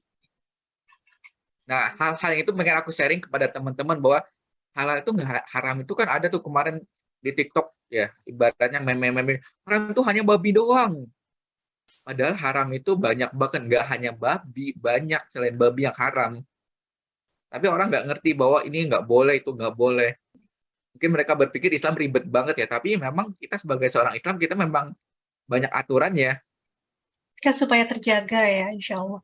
Terjaga. Nah, itu kita gimana caranya sebagai seorang tua paham, ngasih tahu ke anak-anak, mungkin ke daerah Jawa, nah jangan beli botok ini ya, karena ini makanannya haram. Tapi aku nggak berani nih ngeklaim sana karena udah jadi oleh-oleh ya. Kayak oleh-oleh khas tertentu, takutnya malah menjadikan sesuatu yang berbahaya. Tapi kita yang paham bahwa lebah itu termasuk binatang yang haram untuk kita konsumsi. Dan sebenarnya lebah itu nggak boleh dibunuh, tapi kecuali membahayakan kita. Sama juga semut, semut nggak boleh dibunuh kecuali dalam keadaan udah membahayakan kita. Oke, Apalagi Bang ya, Anca, ini kan kita ibu-ibu nih kan ya ya, beberapa kali lah ya ke hotel gitu kan. Terus ya, jadi ada pertanyaan tadi dari Bu Vini sama Bu Dea. Terus ya, jadi gimana ya? Kan mereka tuh kan suka kadang-kadang ditanyain sertifikat halal, ya gitu deh ya. Kan. Terus udah gitu ya, ditanyain halal, katanya iya gitu. Tapi sebetulnya ya. kita bisa nggak sih pilih makanan apa gitu yang halal? Oh, Masa cuma oke. sarapan buah aja gitu? Biasanya gini Mbak Ika, aku juga biasa kok bareng anak-anak kan kita nginep di hotel. Biasanya kalau di hotel tuh pertama aku langsung pas sarapan pagi datangin chef. Chefnya chef pakai arak masak nggak ya? Kemudian cake-nya eh, pakai ram atau vanilla beralkohol. Mereka akan jawab Mbak. Biasanya misalnya grup Santika kita tanya, udah mereka nggak pakai bahan itu walaupun bersertifikasi halal. Jadi tanyanya jangan ke orang sosmednya dia, jangan ke resepsionis, tapi langsung tanya ke dapur. Tanya ke dapur, jangan tanya ke pelayan. Karena biasa kalau sarapan pagi pasti ada chef yang standby kan ya. Iya. Ya, datangin aja chefnya langsung. Dia akan ngasih Oke. tahu, oh ini pakai, oh ini enggak. Kemudian tanya ini dimasak campur sama enggak, ini kita dapurnya pisah gitu. Rajin bertanya sih intinya. Oke, Kalau jadi ibu-ibu udah nggak khawatir lagi. Kenapa, ya, Maaf? biasanya kalau datang satu daerah Jogja, emang sengaja nggak milih makanan yang disarapan di hotel, karena pengen ngambil sarapan yang udah biasa dikonsumsi oleh masyarakat lokal kalau di liburan. Itu salah satu Oke. alternatif. Kecuali mungkin kita lagi liburan di daerah yang memang nggak ada Gojek, kemudian mencari makanan itu agak sulit. Nah itu berarti kita cari makanan yang di hotel. Itu sih. Intinya jangan takut bertanya dan bertanya kepada orang yang tepat. Kalau kita tanya ke pelayan, mereka nggak paham hal-hal karena mereka bukan yang proses produksi di belakang. Tapi kalau tanya amat chef, chef kan yang motong bahannya, yang tahu saus-sausnya, dia yang akan menjawab. Betul. Oke, siap. Lanjut ya. Monggo. Nah ini sebenarnya halal zatnya udah dibahas, halal prosesnya udah dibahas. Ini yang paling penting sih sebenarnya. Halal cara mendapatkannya. Intinya makanannya kita dapatkan itu sebagai orang tua ngasih ke anak bukan dari hasil mencuri, bukan hasil riba, menipu, korupsi dan lain-lain. Intinya kalau cara mendapatkannya udah salah, udah haram, artinya makanan yang itu pun akan menjadi haram. Ini harus kita pahami sebagai orang tua gimana caranya supaya makanan yang kita berikan kepada anak itu adalah makanan halal sehingga itu makanan halal akan mengalir ke darahnya, doa-doa kita ke anak-anak akan terijabah sehingga menjadi anak yang soleh dan soleha. Betul. Nah, kemudian ini halal disimpan dengan bersih agar tidak terkena najis dan bukan untuk sesembahan. Oke, lanjut dulu mengenai titik kritis bahan pangan. Titik kritis itu adalah kalau follow Instagram aku akan terbiasa dengan namanya titik kritis. Apa itu? Adalah bahan, proses, atau langkah yang menentukan kehalalan sebuah produk. Ini standarnya untuk masalah halal ya. Nah, ini identifikasinya nih lebih produk hewani yang nggak lewat sembelih, susu, madu, telur, ikan. Diolah lagi ada titik kritis, oh nggak ada titik kritis. Ini harus kita pahami sih. Lewat proses sembelih, daging, lemak, gelatin, hewan halal disembelih sesuai syari nggak? Tidak syari, kalau nggak syari ya berarti jadi bangkai. Karena ini sempat nemuin Mbak Ika dan ibu-ibu yang ada di sini. Sering nemukan untuk masalah ayam, kadang-kadang pas kelihatan potongan lehernya nggak sesuai syariah. Yang 3 saluran uratnya itu nggak sesuai, ini berarti udah jadi bangkai dia. Kemudian disembelih syar'i artinya halal, diolah lagi ada titik kritis dan langsung konsumsi. Ini lumayan proses hewani untuk bahan pangan. Tanpa sembelih ini berarti langsung bisa konsumsi halal, susu segar, madu, lalu ini dari domba, kemudian produk laut dan perairan. Dengan sembelih, produk daging dan turunannya artinya kita harus hati-hati, cek titik kritisnya. Tulang juga dan gelatin juga harus perhatikan. Misalnya kita beli ini oleh-oleh yang namanya permen kenyal atau marshmallow, pastikan marshmallow-nya berasal dari gelatin yang bukan dari babi. Kalau produk Cina, marshmallow udah pasti dari babi. Kemudian kayak yang di luar negeri, rata-rata mereka menggunakan babi untuk sebagai marshmallow-nya. Kenapa? Karena babi murah banget sebagai gelatinnya. Gelatin juga dipakai untuk di bakery, biasanya untuk dibikin mousse, dia untuk membuat apa ya, pengganti agar-agar Oke. darah, kelenjar, organ, dan jeroan. Oke, ada pertanyaan dulu sebelum lanjut ke titik kritis makanan Jepang. Ya, nggak apa-apa, lanjut dulu. Gimana? Siapa yang suka makanan Jepang? Saya tidak. Ah, awalnya aku belajar makanan halal ini karena makanan Jepang. Jadi dulu kan suka banget makanan Jepang sama istri. Jadi ibaratnya kita tiap minggu tuh cari restoran Jepang lah di Jakarta. Datangin satu-satu makan. Enak sih karena seger kan, makanannya cuma nasi, beras, nori. Kan bayangan kita nggak ada babi. Ternyata pas suatu saat kita lagi konsumsi makanan Jepang ini, situ istri lagi bed rest nih, nggak bisa keliling-keliling. Pengen banget makan Jepang. Akhirnya kita beli bahan-bahannya dan cari resep di Google. Pas cek Google ternyata ada mirin. Ini apa mirin ya? Cari kan di toko, di marketplace. Mirin itu ternyata adalah alat masaknya dia. Ini bentuknya. Kalau yang pengen tahu bahan-bahan haram bisa datang ke papaya yang ada di Blok M dan ada di mana-mana. Di sana akan kelihatan tuh mirin. Biasanya mirin ini dipakai di mana-mana untuk dia warnanya kuning, alkoholnya tinggi, 40% sampai 50% dan manis dia. Bisa digunakan untuk saus teriyaki, di ramen, di kuah-kuah pas soba gitu, kuah tempura dan lain-lain. Nah, ini mirin tuh sering campurkan sebagai rebusan. Jadi kalau bahkan mirin ini bisa dicampur sebagai ayam goreng. Jadi kalau beli ayam goreng, kita mikir nih, oh cawan musi cuma telur doang. Tapi cawan musi udah campur mirin juga. Atau misalnya beli karage. Karage juga dicampurkan dengan mirin dia biasanya. Kalau wasabi? Wasabi enggak. Wasabi kan itu pasta kan dia. Biasa bisa berasal dari tumbuhan. Dia masuk positif list. Kecuali wasabi yang dia proses wasabi yang ini, yang kemasan. Karena wasabi kemasan itu bukan asli. Biasanya dia berupa pasta yang bisa berasal dari, aduh ada bahan haram tiap pusat deh. Tapi kalau wasabi asli itu di akar tumbuhan. Oke. Ada pertanyaan dulu makanan Jepang? Belum kayaknya. Bentar. Ini masih share mana ya? Naikin ke atas. Nah, ini lanjut. Nah, ini Chinese food nih. Chinese food ini sering banget kita temukan sehari-hari, yang paling sering banget kita makan. Nasi goreng, capcay, ayam kuluyuk, nasi tim, bebek packing, dan lain-lain. Pengen bertanya sih sebenarnya, selama ini kalau beli Chinese food, peranakan food, dan seafood pinggir jalan, apakah bertanya halal atau enggak? Mau dijawab, dicek. Sashimi enggak? Sashimi biasanya cuma ikan mentah.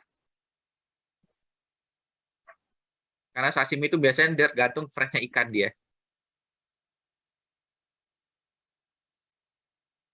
Kadang-kadang kalau kita keluar negeri, misalnya nggak cocok sama makanan di sana, kan yang kita cari Chinese food ya. Ya, padahal Chinese food di luar negeri itu mereka pakai rata-rata standarnya pakai ini, arak masak, shoshing wine namanya, cooking wine. Jadi kalau Chinese food ini bahkan di Indonesia, bahkan di abang-abang gerobakan, mereka masih common banget pakai yang namanya, boleh diintip, angcu.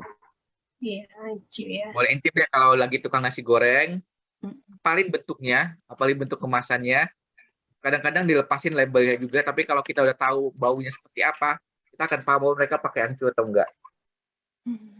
Angcu ini hanyalah salah satu arak masak. Banyak banget jenis lainnya arak masak. Karena biasa angcu ini arak masak paling murah. Kalau restoran dia nggak pakai angcu lagi. Mereka pakai cooking wine namanya. Bisa mereknya shoshing atau apa. Jadi kalau kita ke luar negeri, dia nggak pakai angcu. Karena angcu ini lokal. Yang dipakai oleh mereka biasanya cooking wine, shoshing wine. Jadi kalau luar negeri jangan makan Chinese food. Karena Chinese food dia biasa pasti standarnya mereka menggunakan ini. Thailand food? Thailand food sebenarnya enggak. Thailand food itu identik dengan kecap ikan.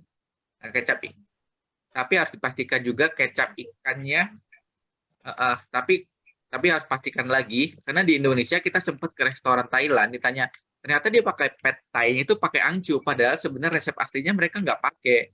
Nggak tahu kenapa dipakai angcu, katanya angcu itu bisa meningkatkan citra rasa makanan. Jadi lagi-lagi pokoknya kita harus tanya dulu ya di mana-mana. Tuh. Karena aku pernah ke restoran Sunda juga ya, ibu-ibu sini restoran Sunda di Garut, pas itu tanya ke pelayannya, Mbak, aku pengen nanya dong, makanan di sini kayak kangkung sama genjer dan nasi gorengnya pakai arak masak nggak angcu? Waduh, nggak tahu, mereka saling lirik gitu kan. Udah pasti mereka nggak ngerti nih.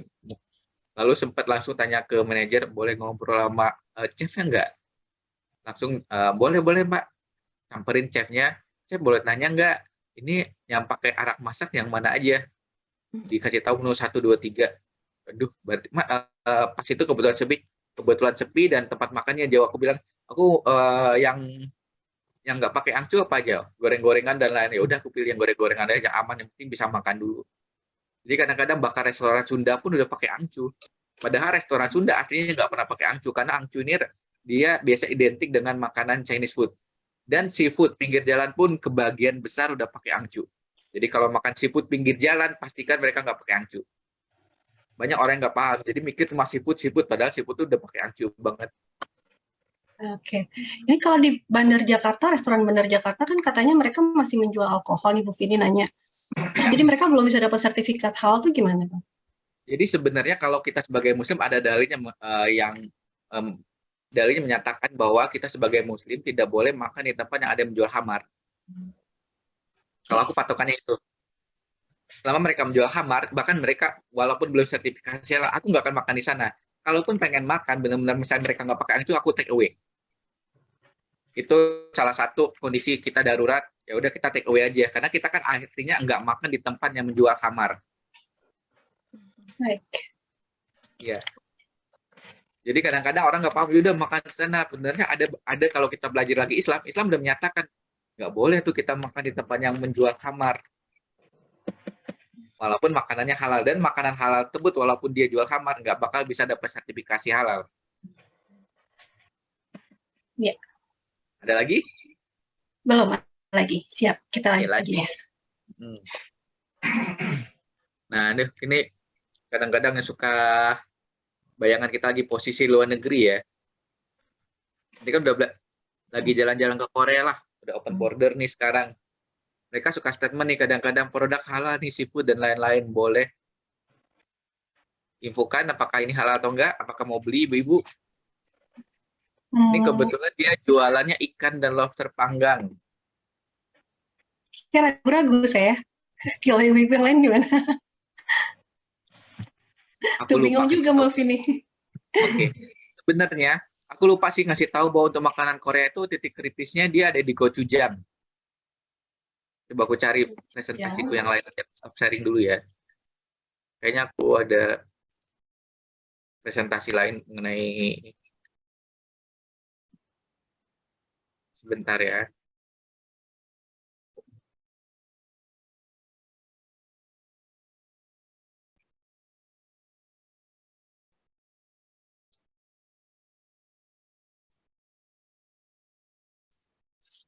Oh ya. Ini mungkin kita masuk ke, udah kelihatan? Iya, kelihatan. Makanan Korea halal. Oke. Kadang-kadang orang mikir, kalau aku tuh suka kecewa gini sih. Misalnya mencari info di Google, mereka suka nggak jelas. Mereka bilang, makanan Korea halal. Bibimbap, muntang, sengsonggui, donjang, sup kacang. Padahal sebenarnya di makanan Korea itu rata-rata mereka menggunakan ini. Gochujang. Gochujang ini biasanya kalau gochujang asli berasal dari fermentasi, kan kalau kita lihatin drakor ya, siapa yang ibu-ibu pasti suka drakor lah ya. Aku juga kadang-kadang nonton drakor. Mereka kan suka bikin gochujang sendiri tuh, yang fermentasi sendiri. Nah, kalau fermentasi sendiri gochujangnya halal karena dia berasakan dari cuma fermentasi cabai dan lain-lain. Tapi ketika udah masuk proses industri, biasanya ditambahkan dengan alkohol yang berasal dari industri hambar yang bernama jujeong. Kenapa jujeong ditambahkan? Jujeong ini ditambahkan untuk menghentikan fermentasi supaya ketika melewati perjalanan jauh menggunakan kapal atau pesawat, dia punya risiko tidak meledak. Nah, makanya kalau beli gochujang saat ini, cari yang udah ada label halal. Nggak hanya gochujang ya, tapi beberapa produk fermentasi lain dari Korea. Gochujang itu biasa dipakai di bibimbap. Kita mikir bibimbap ini hanya kayak campuran daging, telur, sayur, dan daging lain-lainnya. Sama daging. Daging kan di Korea itu intinya kita nggak tahu dagingnya halal atau enggak. Kalaupun daging sapi, kita nggak tahu apakah dia berasal dari sembelihan yang halal sesuai syariat atau enggak. Karena pertama, Korea itu bukan negara mayoritas muslim dan bukan negara ahli kitab. Betul. Jadi untuk bibimbap ini harus hati-hati. Kita harus pastikan dia pakai gochujang yang gimana atau enggak. Dan Korea banyak sih udah resto sertifikasi halal dan halal sih. Sertifikasi halal dari Korea sendiri ya, KMF, Korea Muslim Federation. Sama juga muntang. Kayaknya cuma ikan rebus nih, bumbu udah cukup pedas, tapi dia pakai gochujang yang haram, otomatis ikan direbus gini udah pasti haram. Sup kacang juga sama, dia pakai gochujang lagi. Doenjang juga sama. Doenjang itu dia ada sama juga fermentasi kacang dikasih alkohol haram lagi. Kecuali ini yang untuk ikan panggang ya, ikan panggang insya Allah halal lah kalau ikannya, asalkan ikannya nggak diberi bahan yang aneh-aneh. Oke. Abang sambil nanya, boleh nggak ini kalau Boleh, misalnya kayak kita beli di supermarket atau pasar, kan kita tidak melihat ya proses pemotongannya kayak gitu-gitu. Oh ya. Nah, jadi kalau ini yang aku pelajari dari guru-guruku Ustadz, jadi kita bisa pakai namanya di Indonesia negara Muslim namanya fikih mayoritas Muslim. Artinya kita berada di area mayoritas Muslim. Jika tidak ada bukti dia sembelih tidak sesuai syariah, artinya kita tidak perlu bertanya-tanya lagi apakah dia sembelihnya sesuai syariah atau enggak. Tapi kalau ada beberapa teman yang udah berhati-hati banget, dia kalau ke pasar cari ayam yang belum dipotong. Oke. Dan minta dipotong depan kita. Atau kalau enggak dia lihat ayamnya itu yang di pasar, ini kondisi pasar ya, dijual oleh Muslim dan dipotong oleh Muslim. Atau lagi paling amannya cari di supermarket. Supermarket rata-rata udah berasal dari rumah potong hewan yang halal. Beda cerita kalau kita di Bali. Kalau di Bali harus hati-hati makannya. Kalau di Bali kan berada di daerah bukan mayoritas Muslim dan bukan daerah ahli kitab. Ahli kitab ini ada beberapa pendapat tergantung sama negaranya. Ada negara yang ulama yang bilang bahwa ahli kitab itu Yahudi dan Kristen. Tapi ada juga yang memandang bahwa ahli kitab itu hanya Yahudi. Ini kita kembalikan lagi kepada masing-masing ulama. Jadi untuk kasus yang ini seperti terlihat cuma siput aja. Tapi kita harus memastikan pertama apakah dia menggunakan saus-saus yang berasal dari nggak halal, karena saus tomat aja di luar negeri bisa haram. Nanti ada di belakang. Kemudian harus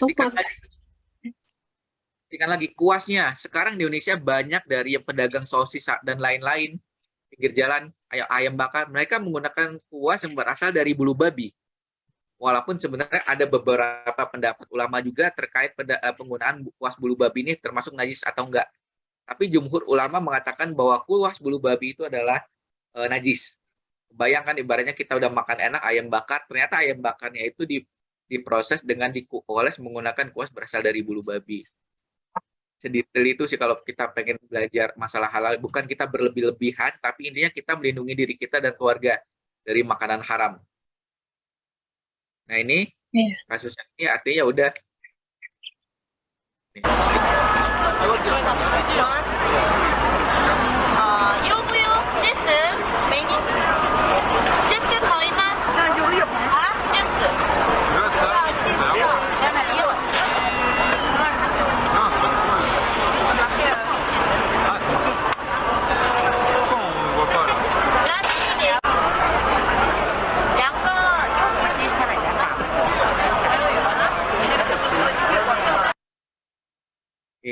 Sebelum aku makin ngiler. Sebenarnya siput itu halal kan ya. Karena binatang laut halal, tapi prosesnya jika dia menggunakan keju itu juga bisa haram. Karena bisa keju luar negeri bisa menggunakan enzim, namanya enzim rennet yang berasal dari babi. Jadi babi ini ada di mana-mana sih, kita harus paham banget.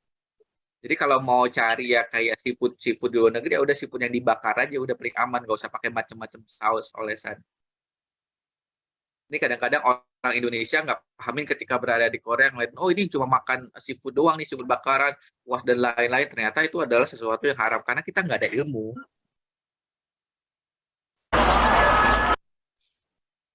Oke, lanjut nih. Bayangkan kita lagi di luar negeri ya, mungkin bayangan sedikit. Ini adalah beberapa jenis makanan yang relatif aman kita santap. Pertama, air, tambah-tambah perasa, susu, beras pasta yang belum dimasak, sayuran, buah-buahan, kentang, telur, ikan, teh, dan kopi. Ini makanan yang relatif aman kita santap. Lanjut lagi. Oke. Ini sama. Ini sih patokan aku biasanya kalau kita pengen makan jajan ya. Lapar nggak? Ada halal sertifikasi nggak? Kalau ada ya udah langsung makan. Kalau belum, cek ada titik kritis nggak? Kalau nggak ada, apakah kita merasa was-was? Kalau kita was-was kan berarti masuk ke subhat ya. Kalau Iya. subhat berarti kita sebaiknya kita hindari. Apakah kita merasa was-was? Pas kita udah bertanya nih, apakah ada titik kritis atau enggak? Nope. Kemudian balikin lagi ke diri sendiri, yakin atau enggak? Nope. Ya udah berarti lebih baik kita hindari. Kalau seandainya yakin, ya udah kita makan konsumsi itu sih. Tapi intinya keyakinan kita berdasarkan ilmu ya, bukan keinginan kita berdasarkan nafsu. Ini aku pakai juga kalau pengen belanja di Indonesia. Karena nggak semua kan restoran atau UMKM ada sertifikasi halal. Ya udah, kalau seandainya ada halal sertifikat, aku nggak tanya nih, pakai ini nggak ya, pakai itu nggak ya. Tapi kalau nggak ada halal sertifikat, misalnya makan di pinggir jalan nih, makan seafood, Mas pakai angcu nggak? Kayak arak masak nggak? Ngeliatin kuas bakaran, oh kuasnya pakai apa? Kuas yang ujungnya merah nggak? Ujung Ada merah gambarnya berarti nggak itu, Bang? Ada yang nanya juga nih soal kuas bulu babi itu kayak apa sih gitu. ada di Instagram aku ada videonya cara ngebedain. Oh, ada ya? Rata Oke. ujungnya merah. Karena Oh, sebenarnya kuas ujungnya itu merah. bukan kuas untuk makanan ibu-ibu, maksudnya kuas untuk cat. Aduh, Kuasnya bukan food grade, karena kuas food grade lumayan biasanya sintetis dan lebih gampang terbakar. oke. Nanti ada di Instagram aku, silakan follow anca.id, ada reels menjelaskan bagaimana mengecek antara bulu babi atau enggak. Karena martabak banyak penjual martabak yang mengoleskan mentega di akhirnya masih menggunakan kuas dari bulu babi. Jadi kalau lagi beli martabak, sebaiknya bilang ke emasnya, Mas aku pakai spatulanya aja, nggak usah pakai kuas bulu babinya pas ngolesin mentega. Kalau itu, Oke. kalau sekarang udah banyak kok yang pakai kuas silikon. Tapi kalau seandainya masih ngelihat dia kuasnya masih pakai ujung-ujungnya merah, langsung bilangin, Mas, aku nggak diolesinnya jangan pakai kuas ya, olesinnya pakai spatulanya aja untuk mentega terakhir. Pernah ngecek nggak ibu-ibu martabak? Enggak sih, aku sih nggak ngecek. Kue pukis juga ya Bang? Ya, sama. Dalam Cookies juga makan sama. cookies. Cookies juga kalau udah pakai kuas yang ujung merah, mereknya apa ya? Ada yang merek jelas babi itu ada berapa jenis ya? Bang, maaf mau tanya. Kalau yang Ya. Eterna itu kuas bulu babi bukan, Bang? Karena banyaknya yang aku tahu pakai merek Eterna itu loh, Bang. Tapi ujungnya batangnya krem atau apa, bukan merah. Bentar, aku cek kemarin, aku sempat tanya sama temennya kuliner muslim sebentar ya. Aku cek chatting sama dia. Karena mereka untuk teman-teman kuliner muslim Indonesia, mereka yang fokus untuk masalah kuas halal. Cek, tunggu ya, aku tanya ya.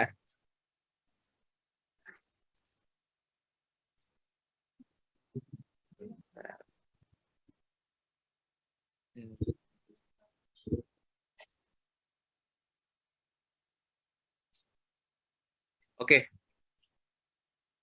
Ini aku dapat dari teman-teman kuliner muslim, mereka bilang, Bang Anca, nggak selalu yang ujungnya cat merah itu mengandung berasal dari bulu babi.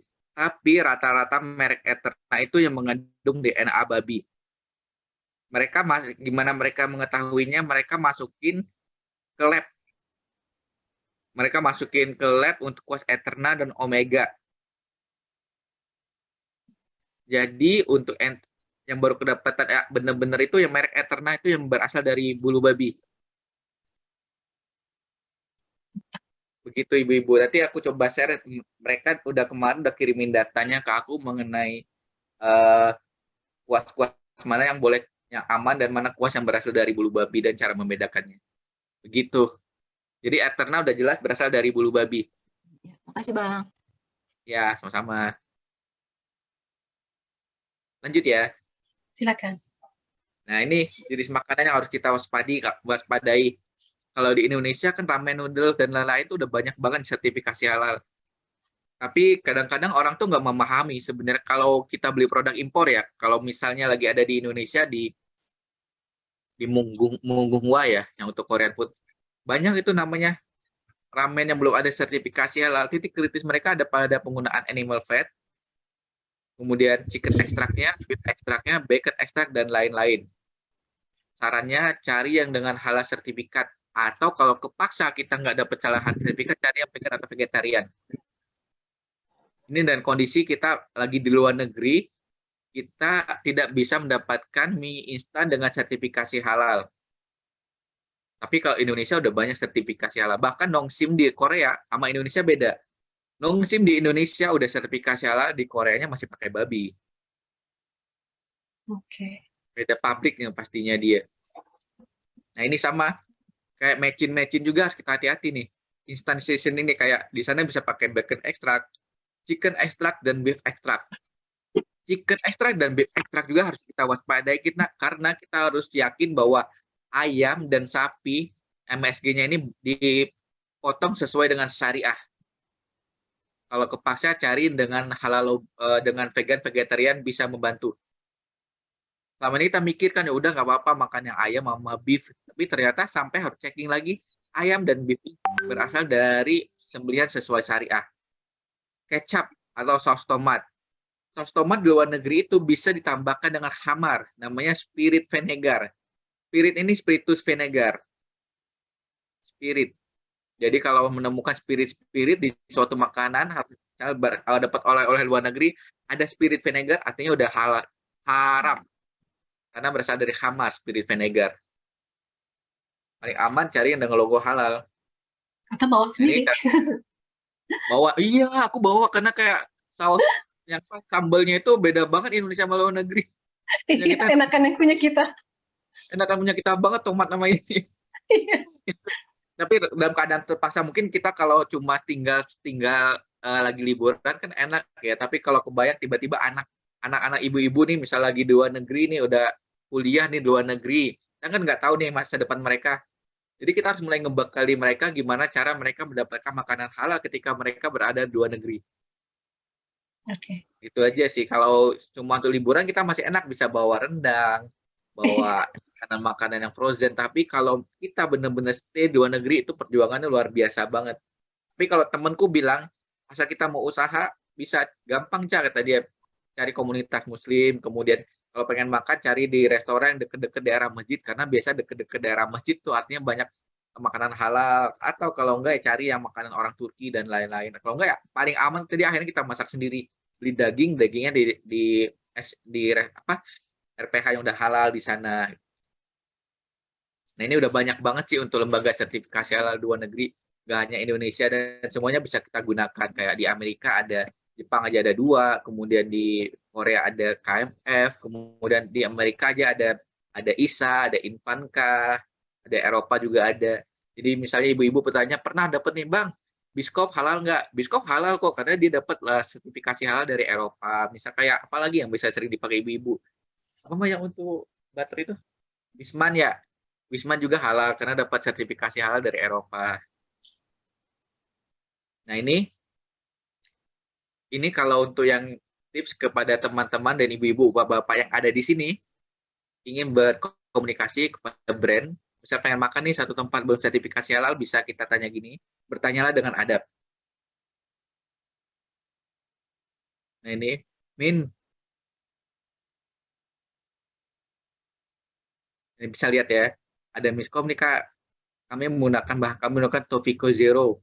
Jadi Tofiko Zero ini sering banget dibilang oleh produsen mereka sebagai ram bakar, padahal secara sensori kalau kita cek di lab dia bukan ram.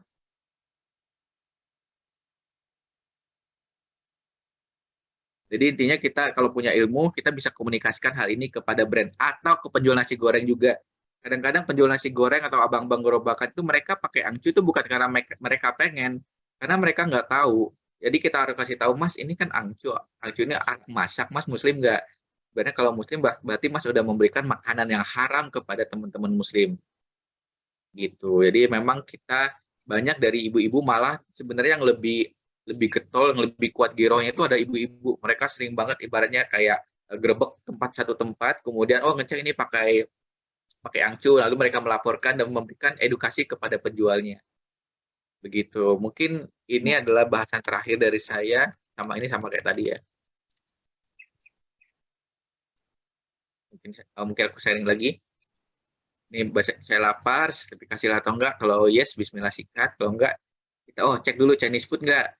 Nah, Chinese food berarti kita harus cek arak masaknya. Ada arak masak putih, merah, mirin, sake. Nah, kalau makanan Jepang, cek lagi nih. Pakai sake, mirin, soyu, miso enggak. Miso juga harus yang halal. Kalau Korean food, ikan, gochujang, doncang, minyak wijennya yang halal. Kalau makanan Eropa tuh nggak jauh daripada wine, vinegar, keju, dan butternya yang bisa berasal dari enzim babi. Kalau bakery ini banyak banget. Jadi kalau aku bakery lebih baik cari yang udah sertifikasi halal, atau kalau enggak ya cari teman-teman UMKM Muslim yang mereka aware halal dan bahannya udah pasti halal. Minuman kekinian artinya sebisa mungkin kan kopi, kita cari kopi yang nggak mengandung sirup dari hamar. Bertanya produk halal kemana? Bisa ke sini, DM ke Elpam MUI, mereka fast respon. Bisa juga ke customer mereka. Jadi misalnya kita berada di satu daerah, tanya apakah resto ini udah sertifikasi halal atau enggak, bisa tanya ke mereka. Ini mungkin slideshow dari saya. Ini udah banyak banget yang pengen nanya, Bang. Wah, deg-degan. Bu Rara tadi udah raise hand, silahkan kalau mau bertanya. Ini yang Waprisnya juga udah ada. Assalamualaikum Bang Anca dan ibu-ibu lain. Assalamualaikum warahmatullahi wabarakatuh. Senang banget ya akhirnya bisa dengar kajian Bang Anca secara langsung. Selama ini cuma kepo-kepoin dari Instagramnya aja. Ini aku banyak dapat manfaat, banyak info-info dari Bang Anca, tapi ada beberapa hal yang lebih praktis gitu yang aku pengen tanyain ya Bang. Yang pertama itu kayak kulit lumpia Vietnam itu yang kayak apa sih sekarang tuh iya. Vietnam spring roll itu aku pengen beli itu, tapi kayaknya belum pernah lihat sertifikat halalnya atau aku nggak tahu ya. Halal Jakim. Oh bisa Thailand, itu ya. Thailand udah ada di marketplace yang halal Thailand sama halal apa? Jakim Malaysia. Oh berarti udah ada yang label halal ya Bang ya. Ada. Karena kenapa? Karena Salad Point kan resto sertifikasi halal, dia membuat produk menggunakan Vietnam roll. Oh iya, sip, berarti itu Merek paper tersebut, rice papernya itu cari di marketplace sudah ada kok yang halal Jakim dan halal Thailand. Iya, terus yang kedua aku mau tanya ini Bang, misalkan kan secara pribadi aku udah nggak pernah beli Jeko lagi atau Britok udah lama, udah bertahun-tahun. Tapi kadang-kadang tuh yang bikin susah tuh kalau misalnya ada saudara atau tetangga yang bawa ngantri ngasih ke kita gitu kan. Nah itu biasanya kalau Bang Anca pribadi untuk brand-brand yang belum sertifikat halal, terus kita dikasih sama orang, utamanya misalkan yang sering banget ngasih tuh Jeko ya. Nah itu tuh kalau Bang Anca dan keluarga gimana menyikapi yang seperti itu? Kalau kita biasanya ngasih ke teman non-muslim, kalau enggak ya kepaksa kebuang. Oh, even Karena itu Jeko juga Bang Anca udah nggak makan lagi ya berarti ya? Udah nggak makan sih, karena sebenarnya udah masuk ke subhat untuk aku ya. Oh. Karena kita brand yang gede udah lama dan nggak ada sertifikasi halal, jadi kita bertanya sebenarnya ada apa sih sebenarnya di belakangnya dia, kenapa dia nggak sertifikasi halal, sedangkan brand lain misalkan Harvest kemudian TLJ mereka udah sertifikasi halal dan produknya juga sama. Ya udah aku ya udah masuk subhat ke aku, intinya kita nggak mengharamkan, tapi karena menganggap ini ragu-ragu, ya udah aku karena ragu aku lebih baik menghindari. Oh, Biasa iya, aku teman non muslim, kalau nggak terpaksa ya kita buang. Kayak dulu sempat ada kiriman juga makanan Korea mah ya. Dulu makanan Korea akhirnya kita buang ya. Ya makanan Korea yang akhirnya aku buang ya. Dapat dari teman makanan Korea, aku lupa tuh namanya apa. Kita DM brandnya itu nggak dijawab-jawab. Udah sempat telepon ini pakai ini itu nggak, akhirnya kebetulan nggak punya teman muslim dan makanannya makanan basah harus segera dikonsumsi. Udah akhirnya makanan tersebut aku buang. Oh, okay, Karena ada beberapa dalil bahkan yang bilang bahwa kalau makanan haram is haram ya. Tidak baik untuk semua orang, walaupun kita ngasihnya ke teman non muslim. Gitu para rapi itu ya kembalikan ke masing-masing.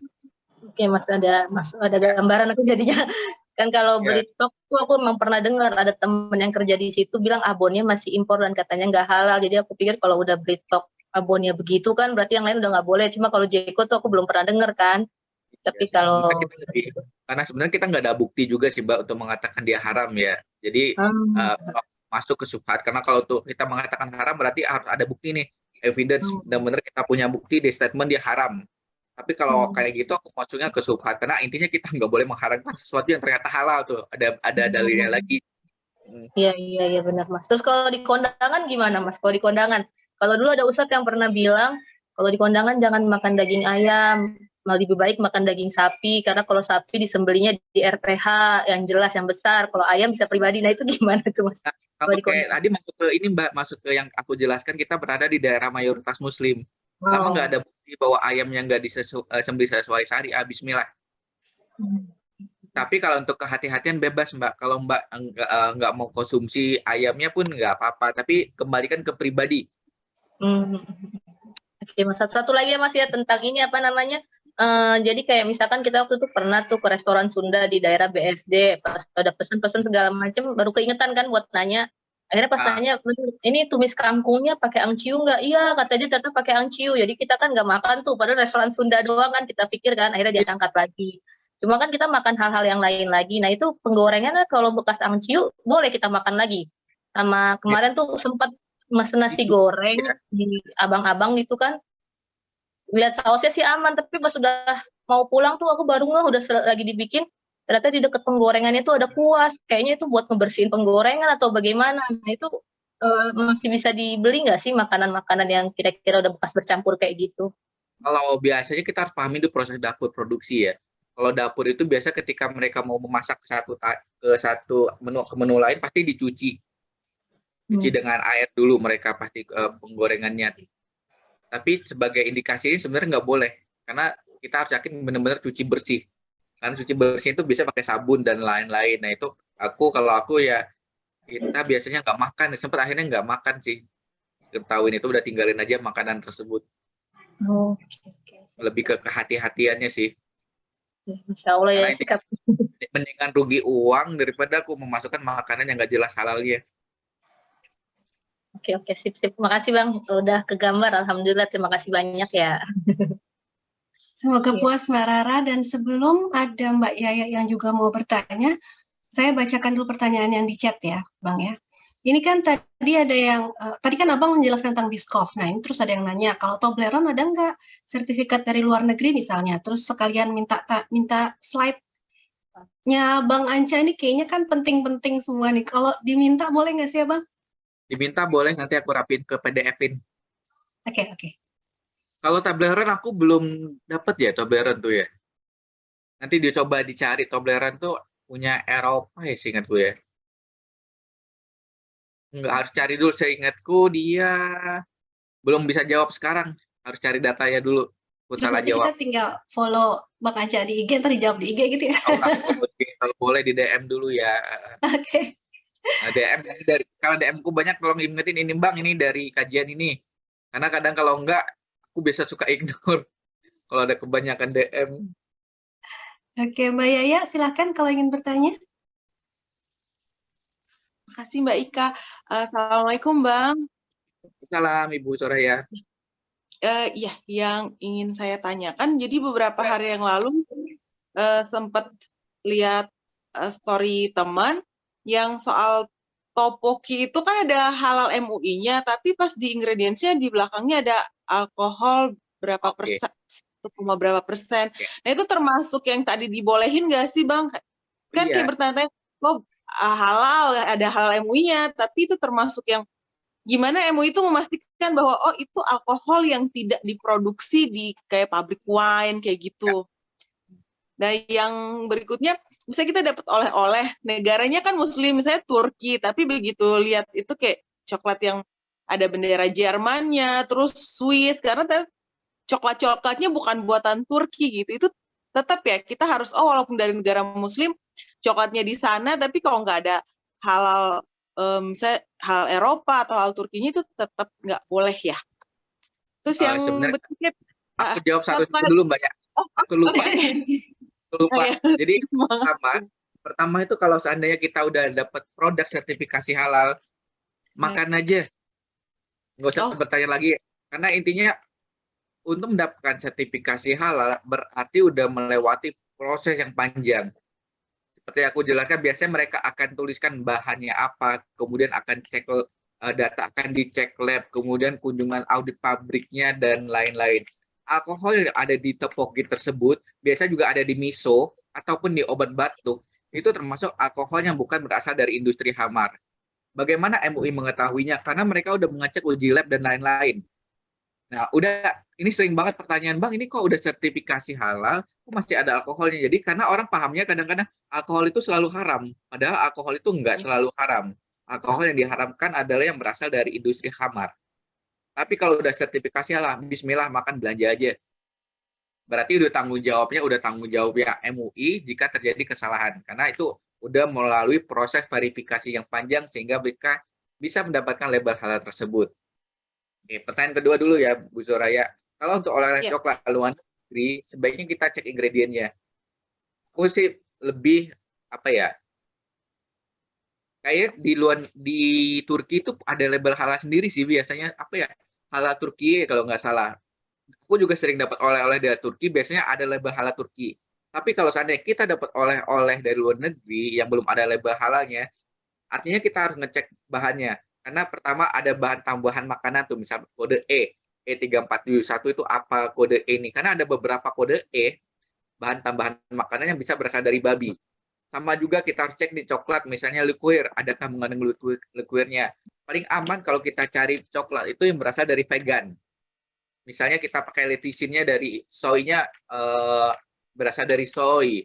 Nah, itu agak panjang lagi sih sebenarnya untuk ngecek oleh-oleh luar negeri itu. Kalau aku ya, kalau nggak mau ribet, nggak aku konsumsi sih oleh-olehnya, biarin aja. Gitu sih. Tapi biasanya dari tiap negara kayak Turki, mereka pun punya label halal Turki sih. Yang ketiga. Ya, kasih, Bang. Oh, yang ketiga tadi tuh, Bang. Saya mau contoh restoran yang tadi begitu tanya dia tuh, saya sebutin misalnya pelataran gitu, dia nggak menjual makanan yang non halal gitu, tapi maksudnya dia kan jual minuman beralkohol ya. Ya. Itu gimana ya, menurut lagi makan? Itu sama. Aku kemarin kesulitan mencari restoran Indonesia yang main fine dining gitu yang nggak menjual khamar. Kayak teh sate 1000 rasa. Untuk teh sate dia makanannya itu halal karena dia sate-satean kan. Kalau untuk 1000 rasa dia masih pakai arak masak. Tapi pengen cari bener-bener belum nemuin satu restoran Indonesia yang fine dining itu yang mereka nggak menjual khamar. Ada satu doang di Hotel Fairmont, nama restoran 145, dia udah sertifikasi halal. Tapi harganya lumayan banget sih, 145. Jadi kalau itu artinya kita kalau untuk makan di sana sebaiknya jangan makan di sana karena udah jelas mereka menjual khamar dan intinya masih banyak sih restoran lain yang enak dan nggak menjual khamar karena udah ada dalil dari para ulama kita dan dari Allah dan Al-Quran bahwa kita tidak boleh mengkonsumsi makanan yang di mana tempatnya juga menjual khamar. Tapi kalau kita misalnya jadi keharaman makanannya itu karena di situ ada makanannya nggak haram. Tapi sebenarnya larangan kita makan di tempat yang menjual khamar, bukan ke makanannya. Oh, jadi kalau kita take away nggak apa-apa ya? Yang sebaiknya kita jangan makan di situ ya? Tapi dipastikan tidak ada kontaminasi makanan sebenarnya. Tapi kalau pengen take away, Mbak, makanan Indonesia yang lain di warung-warung biasa lebih enak. Bener sih. Iya. Itu mereka makanannya kadang kurang bumbu atau gimana karena target mereka biasanya kan orang luar ya, bukan untuk lokal. Karena orang Indonesia itu jarang banget mereka makan Indonesia kayak kita makan nasi goreng tapi minumnya wine. Kita pasti minumnya es teh manis. Teh manis, es jeruk. Gitu. Oke. Terima kasih, Bang. Terima kasih, Mbak Ika. Semoga puas ya Mbak Yaya ya. Bang sambil nanya ya, kalau makanan dari Papua Manado, ini Pak Taufik nanya, kan mereka mayoritas bukan Muslim, apa yang perlu diperhatikan? Terus sekalian, kalau misalnya kayak kita beli dari Arab Saudi, tapi mereka kan juga kayak ada yang importnya gitu, gimana? Iya, Papua Manado. Papua itu apa ya makanannya coba dan papeda ya biasanya ya? Iya.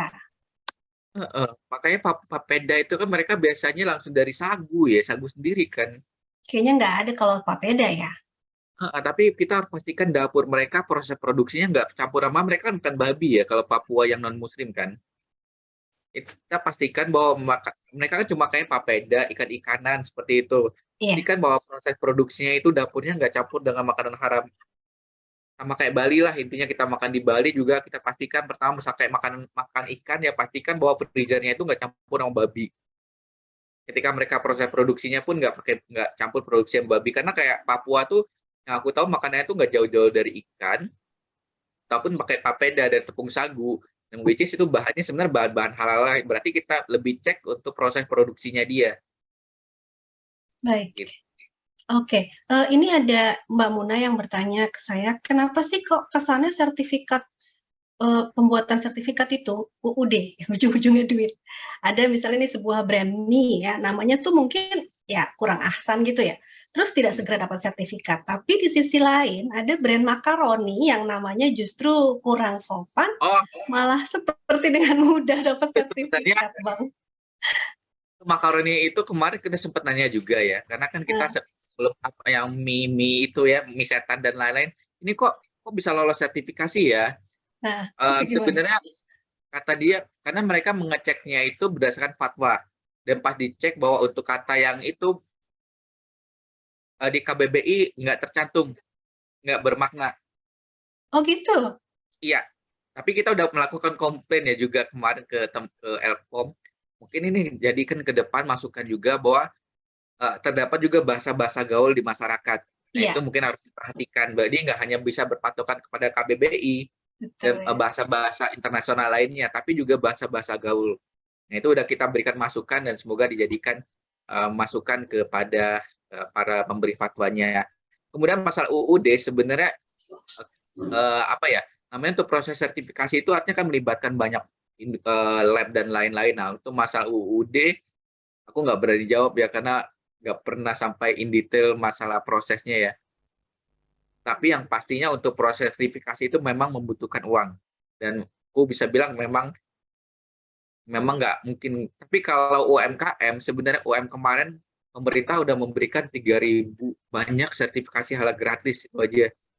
Tapi aku nggak tahu kenapa nggak dimanfaatkan maksimal oleh teman-teman UMKM kita. Karena ini Atau sertifikasi halal. mungkin banyak yang nggak tahu loh ya, Bang.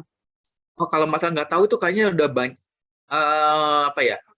Harus cari tahu sebenarnya. Kalau kita UMKM, kita tuh biasa harus berkomunitas. Datang ke lurahan atau kecamatan, mendaftarkan di kecamatan bahwa saya sebagai UMKM dan ikut komunitasnya mereka. Nah, di komunitas tersebutlah biasanya banyak banget info sertifikasi halal gratis untuk UMKM. Temanku banyak UMKM rata-rata cuma mengeluarkan uang untuk materai aja, Mbak. 10.000. Sebenarnya kalau mereka bayar mungkin bisa berapa juta, tapi ini benar-benar gratis. Insya Allah jadi banyak UMKM yang bisa mendaftarkan. Betul. Kalau di Jakarta kita bisa ke Jackpreneur. Kerjasama dengan Jackpreneur sering banget memberikan sertifikasi halal gratis. Oke. Lanjut pertanyaan lain, Bang. Ini banyak banget loh, sumpah. Kalau yang minuman kemasan botol kaca rasa sarsaparilla itu halal nggak, Pak? Waduh, nggak tahu. Nggak tahu ya. Oke. Kalau rekomen makanan seafood atau warung Sunda yang udah halal? Seafood mah The Coast ya. Yang udah pasti sertifikasi halal. Riung Tenda udah sertifikasi halal, daerah Rawamangun sih Riung Tenda. Ada satu lagi mie ayam Yusuf ya. Mie ayam Bangka Yusuf juga seafood udah sertifikasi halal sih. Nah, itu ada Bumi Aki dan Bumi Nini udah halal MUI. Oke, siap. Ini Bu Prima memberitahu bahwa info untuk sertifikasi halal gratis ada di website BPJPH untuk UMKM. Nah, benar. Benar. Okay. Jadi tolong sampaikan kepada teman-teman UMKM ya, karena teman-temanku sendiri udah banyak banget yang dapat sertifikasi halal gratis ini fasilitas. Jadi sekarang mereka udah dapetin logo halal yang baru, logo halal yang wayang. Jadi ingetin logo halal yang kita pakai sekarang, logo halal yang warna ungu, warna wayang, bukan yang hijau lagi. Itu yang dia. ke depan sampai tahun 2026. Nah itu dia nih, ada yang nanya nih, Bakery TLJ itu sertifikat halalnya kok sampai Desember 2021, berarti nggak diperpanjang atau gimana sih kan? Panjang. Tanya aja langsung ke Elkom MUI. Administrasi itu masalahnya, karena intinya kan kemarin ada peralihan tuh dari awalnya mereka proses tuh ke MUI, sekarang ganti ke BPJPH. Berarti ada proses administrasi. yang Oke. butuh waktu memang proses untuk administrasi ini. Karena nggak mungkin brand segede itu udah sertifikasi halal, mereka tiba-tiba stop. Sedangkan mereka memang menggaungkan, menjualnya itu adalah produk dengan sertifikasi halal. Sama juga Dunkin Donat juga lagi proses perpanjang. Mm-mm. Oke, siap. Jadi kalau teman-teman bertanya, oh kok ini udah habis kok nggak expired, DM deh ke LPOM MUI, mereka akan ngasih tahu, oh ini brand ini lagi perpanjang gitu. Lagi Dan proses gitu kemudian ya. ada yang bilang apakah masuk ke SUPAT atau enggak, itu kembalikan ke masing-masing. Baik. Oke, kalau di hotel nih kan breakfastnya di satu kafe gitu, tapi yang kafe sebelahnya tuh ada kamarnya, itu gimana?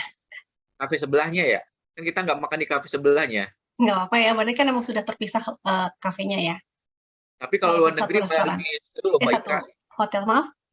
Di luar negeri kayak di Singapura tuh malah lebih seru. Pernah ada pengalaman temen, Mm-mm. dia itu gini, muslim sama non muslim di restoran bersebelahan. Jadi temennya muslim makan di restoran yang halal, temen non muslim pengen nebeng bawa makanan dari yang restoran yang non halal tersebut. Oke. Wah, itu langsung diomelin sama orang yang tokonya. Kalau bahasa kita, yuk nggak bisa makan di sini, yuk makan di sana aja. Kita nggak mau ada kena kasus gara-gara yuk makan di sini. Malah Jadi ketat banget ya. ketat banget Singapura, Malaysia karena Masya Allah. regulasinya ketat banget. Udah coba kita bisa kayak gitu ya, insya Allah suatu saat nanti, amin. Ibaratnya di food court aja, kita kan food court misalnya daerah beberapa kayak di, aku kan dekat-dekat Bekasi ya, Iya. itu udah, atau Kelapa Gading kan food court tuh ada yang barengan antara jual babi atau enggak. Kalau luar negeri Singapura, mereka bahkan piringnya, tray-nya udah beda, tempat cucinya juga beda.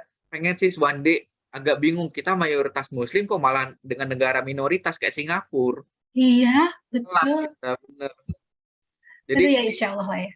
pas open border, temanku yang ke Singapura, ya gue bahagia banget di sini, gue bisa dapetin makanan halal, the fine dining itu udah sertifikasi halal, kenapa Indonesia nggak bisa ya? Jangan tanya gue. Ya masa kita kalau mau ke restoran fine dining harus ke Singapura dulu? Kita di sana Singapura tuh fine dining dan lain-lain sertifikasi halal, padahal ini minoritas muslim loh, mereka bukan mayoritas.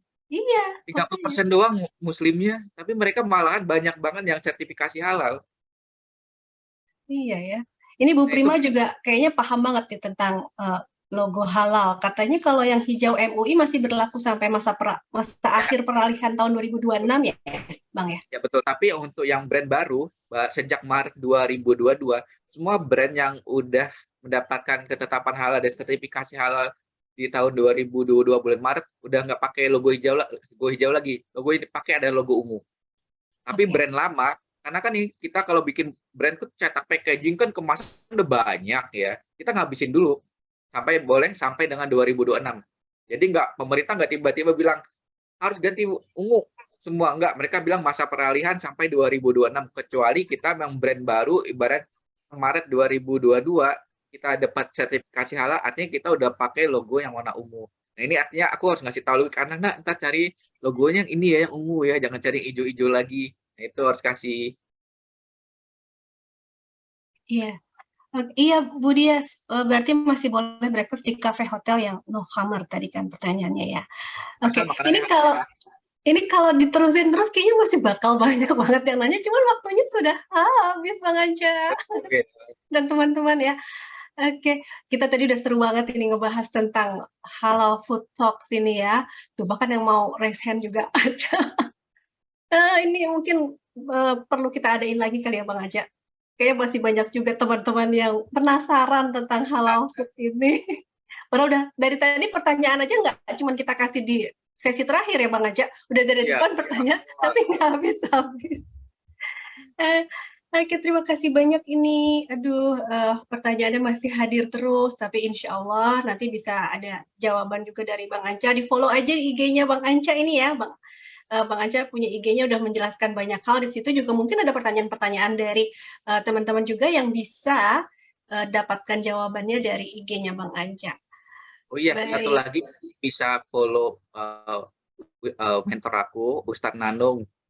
Bisa dicek di YouTube, dia sering memberikan kajian mengenai makanan halal secara gratis.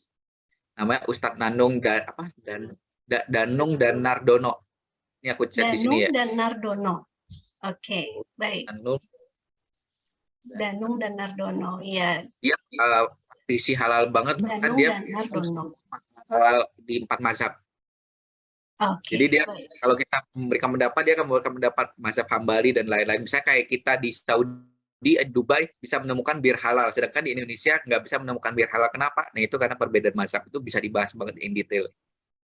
Oke, siap. Baik, ibu-ibu dan bapak-bapak sekalian, kami dari seluruh tim kajian Azhari, mohon dimaafkan ya jika ada kesalahan. Kami juga menerima masukan. Ini semua agar supaya kajian kita bisa berjalan dengan lebih baik dan makin baik lagi. Mari kita tutup dengan hamdalah dan doa penutup majelis.